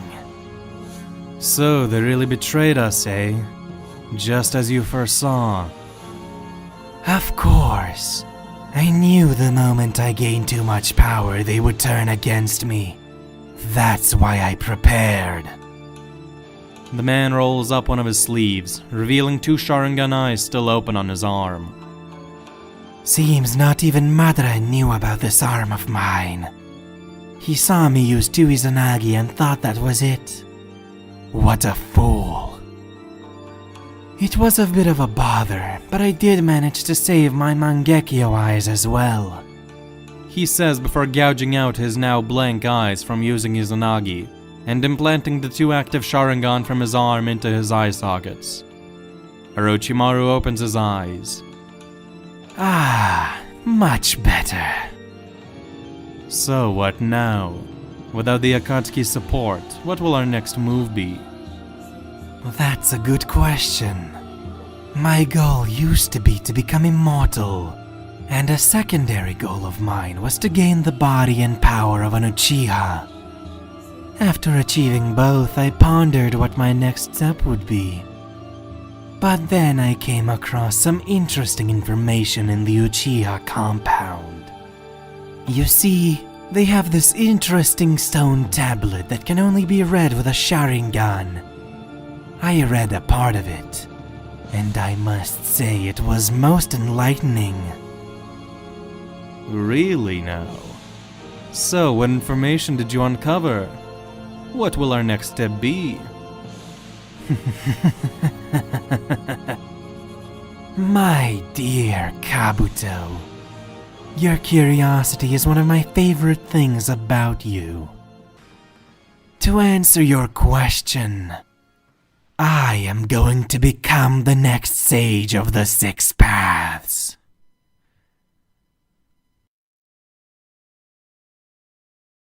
But before we get into what happens next in the story, I want to go over what already happened in the last part, specifically with Orochimaru. I couldn't find a good way or place to put this information into that video, so I will explain it here. As a quick reminder, Orochimaru has an Uchiha body and an arm made up of Hashirama cells here, just like the one he made for Danzo in the original. And he has 4 Sharingan implanted into it at the start of the Konoha Crush arc, and he has 2 Mangekyo eyes in his regular eye sockets. He used up 1 eye for Izanagi when he was surrounded by Konoha Shinobi and about to be sealed by Kushina. He then escaped the village undetected and met up with Obito and Pain, who quickly proceeded to betray him. They fought for a bit, but Orochimaru was clearly outmatched and resorted to using his Mangekyo ability to go into his pocket dimension. And if you go back and watch part 7, you'll notice that there is actually a very specific line in that video. After a little bit of preparation, Orochimaru returns to the outside world. A little bit of preparation being the key words there. Orochimaru knew he couldn't beat Pain and Obito, so he gouged out his 2 Mangekyo eyes from his eye sockets and replaced them with 2 eyes from the Sharingan arm. So now Orochimaru had 2 regular Sharingan eyes in his face, 1 blank eye in his arm from using Izanagi, his 2 Mangekyo eyes in his arm, and another regular Sharingan in his arm. This was so that he could use Izanagi 2 times with the regular Sharingan in his eye sockets and trick Obito into thinking he was dead. Orochimaru uses Izanagi 2 times, both of the eyes on his face turn blank, Pain and Obito kill him a 3rd time, and since they don't know about the Sharingan arm, they think Orochimaru truly died this time. However, he still had 1 regular Sharingan in his arm, which he used for Izanagi. But this time he set a time for when he would return, just like Madara was able to do after his battle with Hashirama in the original. Orochimaru set a time for Izanagi to activate 3 days after his time of death. And this is when the scene at the end of Part 8 happens. Kabuto and Kimimaro meet up and Orochimaru soon returns to life. After all is said and done, Orochimaru has 2 Mangekyo eyes in his arm, 2 blank eyes in his arm, and 2 blank eyes on his face. He basically used up all 4 of the regular Sharingan he had in his arm originally for Izanagi. Then he takes the 2 Mangekyo Sharingan from his arm and implants them back into his face. And this brings us to where we are right now. I'm sorry if this is complicated, I understand that it probably is, but I hope it's clear enough to understand. I'll try to make this as clear as possible with the visuals. Just thought I'd clarify and thoroughly explain this before we move on. But with all that being said, let's continue the story. Kushina's first order as Hokage is to send a request to all the great nations to organize a 5 Kage summit. Hawks are sent to each of the great ninja villages, and within a few days, a time and place are arranged for a meeting. Surprisingly, each village agrees to meet. A bit strange, since there is usually at least 1 or 2 Kage that absolutely refuse to cooperate with other nations, but it seems that Konoha's mention of important information on an international criminal organization is enough to get everybody's attention. The 5 Kage meet up in the land of Samurai, and Mifune mediates the summit. The Kage present are Raikage A from the Cloud Village with Darui and C as his assistants, Tsuchikage Onoki from the Stone with Kurotsuchi and Kitsuchi as his assistants, Kushina Uzumaki from the Leaf with Jiraiya and Fugaku as her assistants, and this is where things get interesting. From the Sand, Granny Chiyo. Rasa, the 4th Kazekage, has been assassinated by Orochimaru, and Gaara is not only very young at this point in the story, but also captured by the Akatsuki. This leaves the Sand Village to elect a new Kage as quickly as humanly possible, and the top choice at the moment is their strongest and smartest person in the village, which happens to be Chiyo. The Sand is really getting desperate. Gaara was their ultimate war potential, and Rasa was their ultimate shield against attacks. With both gone, Sunagakure is in a very poor state. Chiyo is strong, definitely a Kage-level combatant, but she's also very old. But who knows, perhaps this will motivate Baki, Kankuro, and Temari to train a lot harder than in the original. Chiyo brings Baki and her brother, the other elder from the Sand, as her bodyguards.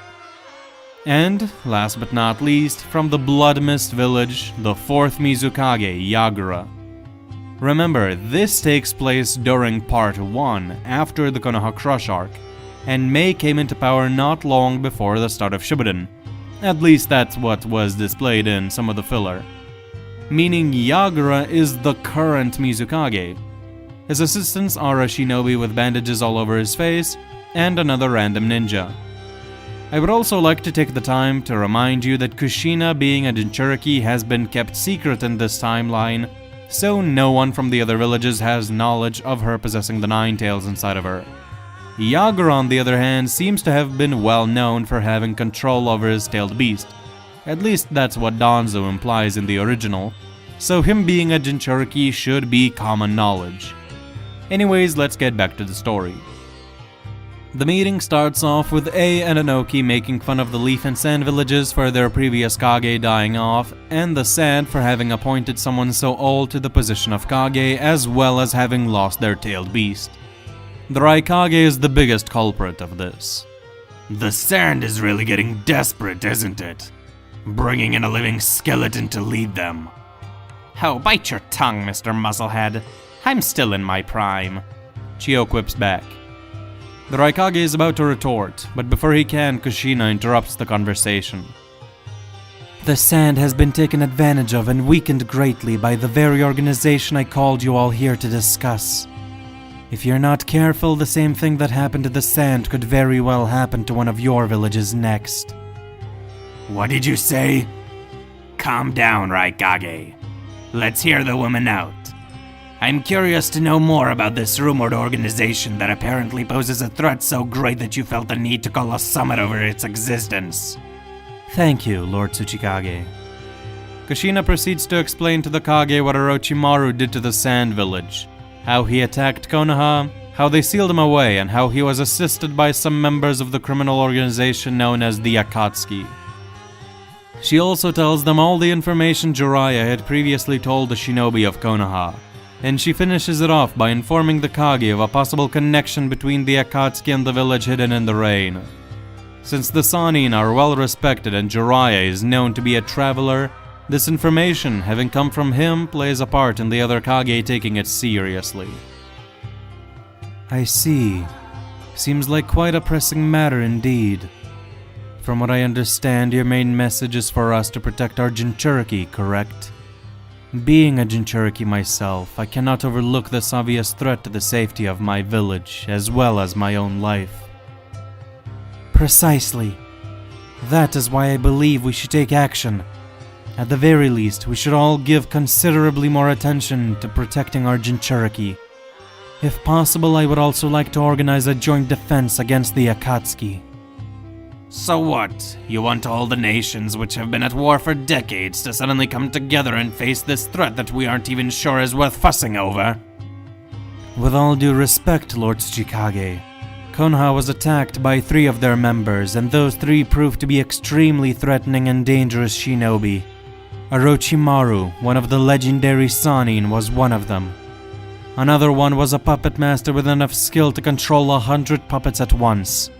And the third one kept assaulting the village from the sky with exploding clay constructs, one of which was reportedly big enough to wipe out half of the village.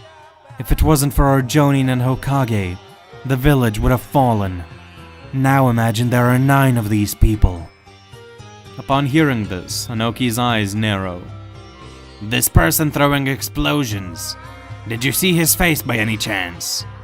He kept his distance and was positioned high in the sky, but one of our top Jonin was able to catch a glimpse. He appeared to have long, blonde hair. That confirms it then. It must have been Deidara, a rogue ninja from the Stone Village. He became a rogue ninja a couple years ago. Oh really? So then we have confirmation that your village has indirectly contributed to the Akatsuki's creation. Way to confess. You and I both know that wasn't what I meant to say, Lord Raikage. Inoki quips back at A. In order to break up the tension, Chiyo speaks up after a long silence. We have more information too, as Lady Hokage already mentioned. One of the known members was a puppet master. With the amount of mastery shown by him and the puppets he used, we're almost certain it was Sasori of the Red Sand, a rogue ninja from our villages who terrorized the nations during the Great Wars. And my dear grandson. She thinks that last part to herself. However, he has reportedly been killed by a shinobi of the Leaf. Chiyo sighs. There go her hopes of meeting her grandchild again. Remember, Guy blew Sasori's head off in the invasion, and they don't know Sasori's a puppet who can be repaired. It should also be mentioned that the third Kazekage being a puppet of Sasori would be something Konoha and Sunagakure would be aware of here, as Sasori did use him during the invasion. Just a thing to make note of. So you're telling us Konoha was already able to kill 2 of these so-called threats to us? Doesn't sound very intimidating if you ask me. Way to show off your ignorance, Raikage. All 3 of the men listed are S-rank criminals. 2 of them were able to assassinate a Kage on 3 different occasions, and all of them have infamous reputations. Is this not enough proof that we need to take the Sakatsuki group seriously? We don't know who else might be involved in this organization. The debate goes on, but soon clear stances emerge. Kushina, Yagura, and Anoki all want to take countermeasures against the Akatsuki. Chio does not want to cooperate with the other villages, but doesn't really have a choice. She knows the sand is in a bad spot, and they need to gain as much favor with the other villages as possible. So reluctantly, she joins in. The Raikage is eventually convinced that the Akatsuki is threatening and reluctantly agrees to watch out for them. But then a question emerges. What countermeasures will they take? At the end of the meeting, 3 things are decided upon. First of all, the villages shall share any and all information concerning the Akatsuki they come across with all the other nations. Second, each of the Kage has a right to call for the help of other villages in an event of detected Akatsuki activity within their nation's borders. Some of the Kage have no intentions of ever using this right though. And third, an Akatsuki suppression unit made up of shinobi from all 5 great nations is to be formed. Said unit's main job will be to search for information on the organization as well as hunt down its members. What shinobi will be on the unit shall be decided by each village individually. Kushina also promises to send some people to the Rain village to investigate its possible connection to the Akatsuki. The Raikage, not trusting the Leaf fully, insists on sending Darui with them to keep an eye on them, and Kushina accepts. And with that, the meeting is concluded and the Kage and their aides start heading back to their countries. Darui heads with Kushina, Jiraiya, and Fugaku to the Leaf village. A few hours later, Yagura's group meets up with a certain someone in the woods. Well, well, look who's back. How did the meeting go, Lord Mizukage? It went well. Better than I expected, actually. The nations are falling right into our hands. Indeed. Those fools are going to the Hidden Rain soon. Seems like Nagato's group is going to have some interesting visitors. I see. Quite the entertaining news. By the way, why don't you drop the disguise, Toby? The Kage aide with the bandages on his face unwraps said bandages, revealing himself to be Obito. Seems like having a Kage under your direct control has its benefits, doesn't it? Indeed it does. It gives us access to all sorts of interesting information. Obito looks over at Yagura. Making Yagura into a puppet was one of my better decisions if I do say so myself. Now let's sit back and see how the Leaf's journey to the rain goes. Remember, Yagura was being controlled by Obito for a long time before his death in the original, and in this story it's no different. Kushina, Fugaku, Jiraiya, and Darui, having returned to the Leaf Village, inform everyone about everything they agreed upon with the other Kage. And the first order of business now is for a team to be assembled to head to the Hidden Rain Village. With the information they have, there might be a connection between that isolated corner of the world and a large rogue organization known as the Akatsuki, which they are currently investigating and making countermeasures for. A team of shinobi needs to be assembled to go there and check things out. Right away, Jiraiya volunteers. He's one of the strongest people the village has to offer, is a good spy, and, perhaps most importantly for him, has a personal connection to that place. He needs to see if Nagato is really alive, as Tsunade seemed to imply. And if he is alive, Jiraiya needs to see him and find out if he's truly become a rogue shinobi. The second one to volunteer is Fugaku, a skilled and powerful shinobi, but Jiraiya objects, saying that if the Rain Village really is the Akatsuki's base of operations, there might be 7 other rogue ninja there who are on par with Orochimaru. If that is the case, then this mission will be incredibly dangerous. Konoha has already lost a lot of good men. They can't afford to lose more. If Fugaku died, one of the brightest minds of Konoha would be lost. There's too much at risk. That's why Jiraiya would prefer to go alone. However, Fugaku argues that that's exactly why he should go. If the risk is high, it would make sense to send several high-level shinobi to assist Jiraiya. They could cover each other's backs and reduce the risk of death. Not to mention the fact that Fugaku could use genjutsu for interrogation if they need it. Everyone thinks for a few moments before deciding that it would be best for Fugaku to go along with Jiraiya. Kakashi, Guy, and Itachi all want to go as well, but both Fugaku and Jiraiya shut that down. They are all still young and promising shinobi. Konoha absolutely cannot risk losing them. Instead, Jiraiya has a better idea. He assigns the 3 of them to train Kushina on some of the basic elemental jutsu and taijutsu techniques. Everyone is surprised and Kushina prepares to whack Jiraiya on the head, but he explains further. Listen, we all know how strong you are, there is no need to prove that. Your chains are incredible, most likely the strongest jutsu at Konoha's disposal at the moment. However, while that is impressive and you certainly don't lack speed or physical strength, your hand-to-hand combat skills are nothing to be proud of, and you lack variety in your arsenal. You were an active jonin before marrying Minato, but you haven't trained for a while now. With your new position as Hokage, you need to level up a bit, wouldn't you agree? The Sannin states his case, and after a moment of thinking, Kushina agrees. Jiraiya thanks her for understanding and promises to personally train her when he gets back from his mission. But for now, he entrusts Kakashi, Jiraiya, and Guy to start things off. Fugaku also promises to train Itachi to master his newly unlocked Mangekyo Sharingan once he returns. With all that being said, Jiraiya, Fugaku, and Darui head out of the Hidden Leaf Village to investigate the rain. A couple of days later, in the tallest tower of the Hidden Rain Village, a select group of individuals gather for a meeting. Nagato, the leader of his branch of the Akatsuki, looks over everyone in the room. Konan, Kakuzu, and Deidara.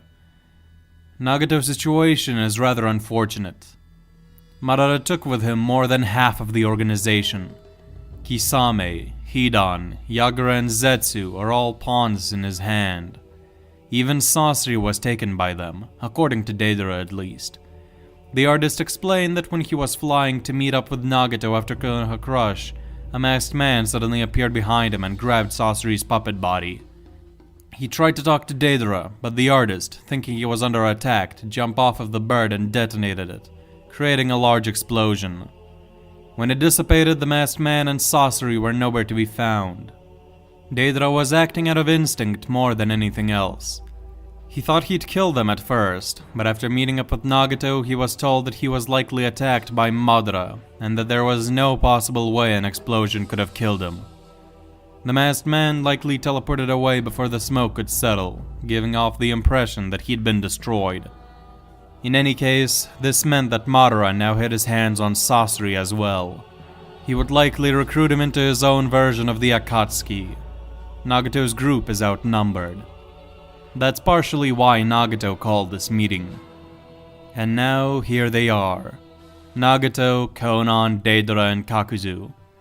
Nagato explained some of the Akatsuki's history to Kakuzu and Deidara. He figures he needs to be rather open with them to keep their loyalty, so he tells them about how Madara and he himself created the organization, and how their views differ.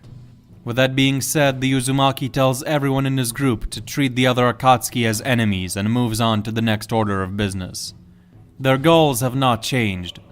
Gather large amounts of money to gain influence, and capture the tailed beasts to achieve the Akatsuki's ultimate goal for world domination and peace.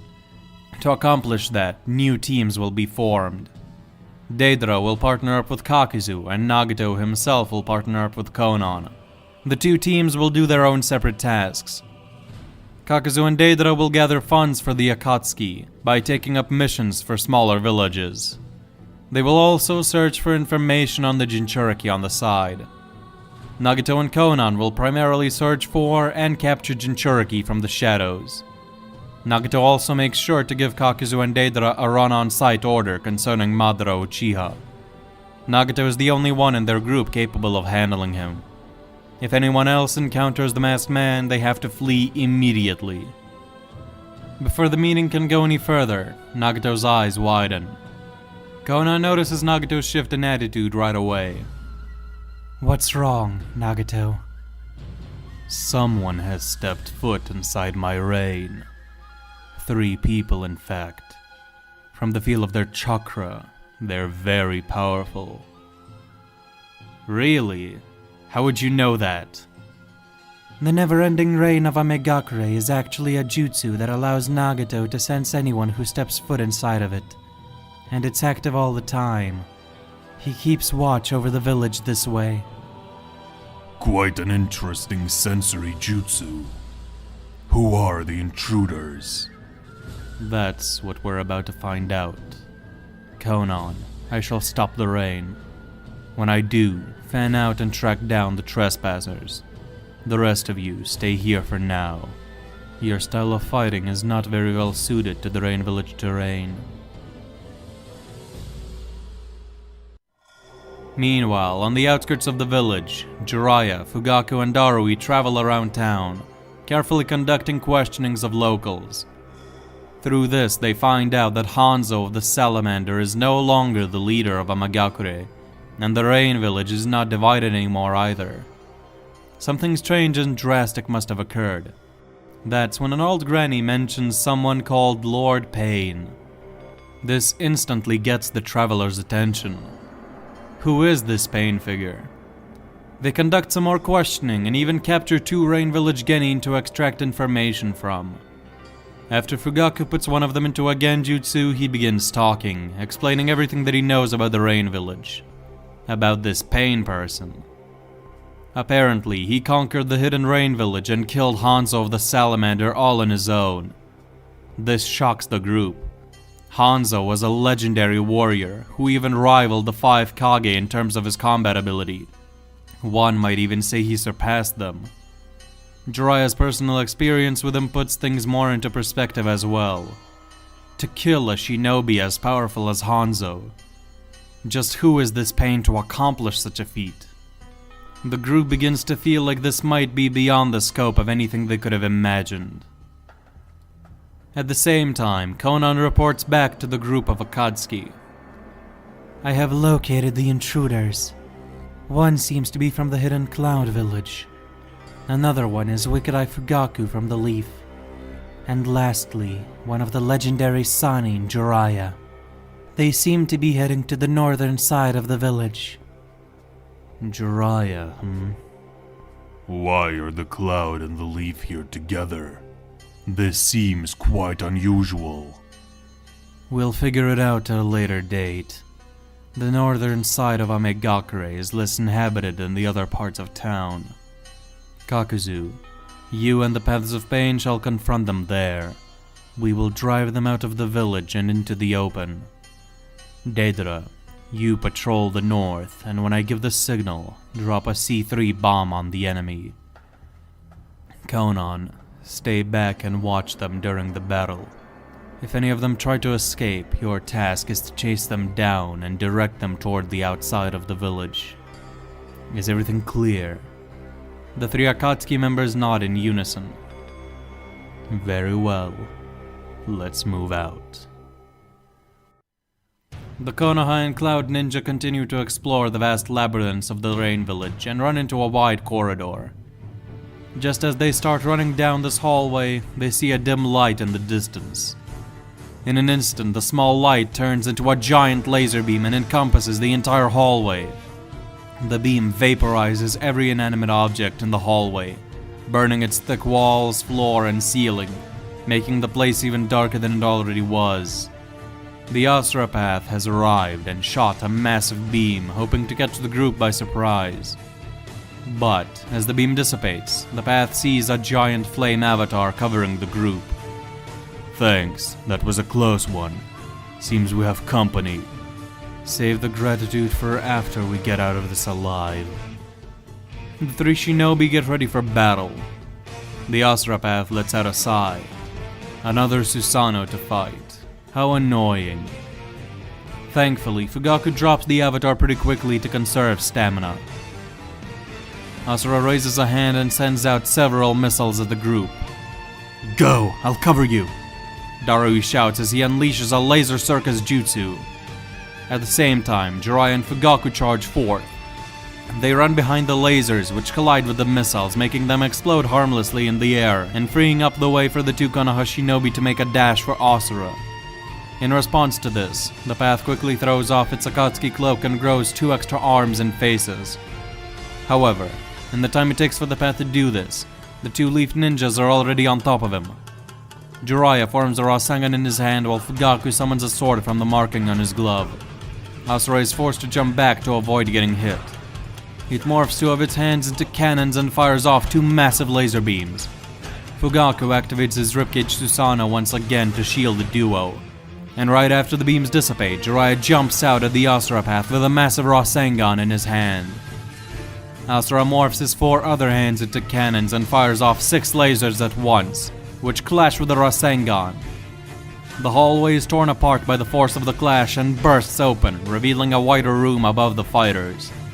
Seeing that they now have a lot more space to move around in, Fugaku takes the opportunity by leaping into the air and firing a giant fireball jutsu at the Asura path while it's still trying to hold off Jiraiya.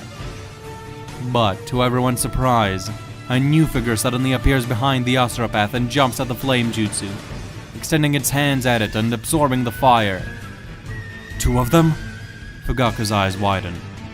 Just then, the giant Rasengan and Asura's lasers reach a boiling point, and the 2 jutsu explode on each other, blowing everyone back. Fugaku, Jiraiya, and Darui regroup in the bigger room, and so do the Asura and Preta paths. Jiraiya wipes a strand of hair out of his field of vision and glares at the 2 Akatsuki. I must say I'm a little disappointed. I knew there was a possibility of other Akatsuki members being here, but I was sort of hoping only the leader would show up. Didn't want anyone else butting in. Then again, you do always seem to travel in pairs, don't you? He taunts a bit, hoping for a response. However, before he can get one, the Sani notices something that makes his blood run cold. Hey, Fugaku, am I in a genjutsu? Fugaku looks over to his comrade. No, I don't see any disruptions in your chakra. What's the matter? Then why? Why do both of these guys possess the Rinnegan? What? Fugaku quickly turns to look closer at the faces of the Akatsuki duo. And sure enough, there it is. 2 pairs of Rinnegan eyes in both of the pain's eye sockets. What in the world is going on? Fire-style searing migraine! Suddenly, a voice comes from behind the 3 allied shinobi. All 3 of them turn to look who's behind them, only to see an enormous wall of fire heading toward them. I'll handle this. You guys keep an eye on the other 2. Jiraiya says as he weaves a few hand signs, shooting out a giant flame jutsu of his own. The 2 attacks clash with equal power, cancelling each other out. As expected, the Asura and Preta paths rush in to attack as soon as Jiraiya is preoccupied. Hope you can keep up, Cloud Boy, Fugaku says as he prepares to engage them. I'll do my best, Darui responds as he takes a sword off of his back. The 2 Jonin charge the paths and clash with them in a tag team battle. Asura grows several knives and saws from his hands. With 6 arms, that makes for quite a dangerous killing machine, forcing the Jonin to go on the defense. They dart around the Asura path, doing their best to get attacks in, but to no avail. They cannot breach Asura's defenses with regular attacks. Meanwhile, Jiraiya gazes upon the person who threw the fire jutsu. A tall man in a mask, with a strange creature made up of seemingly some sort of black goo standing next to him. The weirdos just keep coming. Tell me, how many of you are there? Without responding, Kakuzu weaves another hand sign. Fire-style severing wave! Another black creature emerges from his back and shoots out a compressed stream of water at the Sannin, who jumps to avoid being cut by the pressure. Just as he does, Kakuzu jumps after him and the two engage in some mid-air taijutsu. Fugaku and Darui keep trying their best to injure Asura, but to no avail. Soon enough, the Uchiha realizes he'll need to use the Susanoo again if he wants to make any progress in this fight. He scoffs at having to use such a taxing jutsu over and over again, but it's really the only option. However, before he can activate it, a large cloud of smoke appears on the battlefield. From it emerges a three-headed hound, which immediately charges at Fugaku and Darui. The hell? Where do all these things keep coming from? At this rate, we'll be overwhelmed in no time. It appears so. Seems there's a number of enemies here. Too many for the three of us to handle. The two Jonin jump away from the hound and land near Jiraiya, who's currently engaging in jutsu clashes with Kakuzu. Jiraiya, I suggest a tactical retreat. There are too many enemies here for us to handle. We'll be worn down soon. As much as I hate to say it, you're right. Let's head for the tunnels. The two Jonin nod and the team starts running toward the nearest exit from the wide room. Asura fires off a few missiles for them to dodge along the way, but the group is able to make it to the narrow tunnel unscathed. The three-headed dog is too big to fit inside, but the two pain bodies and Kakuzu follow after them. What do we do now? We retreat. Our mission here is done. We confirm that the Akatsuki is operating from here. Or, at the very least, it has a strong presence here. We can return at a later date, with better preparation and more forces. I'd like to stick around to find out more about Nagito's involvement in all this. However, I do agree. Even if I enter Sage Mode, there is no telling how many more enemies we'll encounter here. The Akatsuki is made up of around 10 S-Class Shinobi. So far, we've seen 3, and a possible 4th one who might have summoned the Hound. If any more of these guys show up, we probably won't be able to win without taking heavy losses ourselves. And that's in the unlikely scenario that we actually do win. Now that we have that settled, how do we actually escape? We have to get to the water on the outskirts of the village. I can take us to a barrier space from there. Easier said than done. The layout of this place is so convoluted that it makes everything difficult to navigate. Both of you, look ahead! Darui shouts as the two-leaf ninja do as he says. They see a split in the corridor before them. Left or right? Darui asks. Just then, a figure appears on the right tunnel. Most likely another Akatsuki member. Yup, definitely left. Jiraiya declares and the group takes a turn. However, Fugaku's feeling uneasy about this decision. The way this is playing out, it almost seems like they're trying to guide us somewhere. A trap? Could be. Well, it doesn't matter too much. The moment we reach an open space, I'll summon a giant toad and have him get us out of the city. When we reach the nearest water source, I'll summon another toad to get us into a barrier. The group continues to run for a while. And sure enough, they soon reach a wide open area. In fact, it's just what they need. An opening to the lake surrounding the city. The trio jumps out of the corridor and lands next to the water. Alright, seems we do have some luck on our side. Prepare yourselves. I'm going to... Almighty push. A voice comes from behind the group. Before anyone can react, a giant wave of force crashes into their backs and sends them flying for miles. The attack is devastatingly strong. Strong enough to break several bones in their bodies. Jiraiya grunts as his body slams into the water. Darui and Fugaku crash right next to him. They're all disorientated and dazed. What in the world was that? No clue. Just get us out of here, now! Far above the group, Deidara sees them from atop a clay bird. The voice of Nagito rings in his head, telling him to drop the bomb now. Well, I guess that's my cue. The youngest Akatsuki member utters before pulling out a C3 clay bomb and letting it fall toward the group, who have no idea it's even coming yet. Jiraiya, still dazed, weaves a bunch of hand signs to summon a toad that would swallow them all into a barrier. The frog appears moments later and quickly gulps down all three shinobi.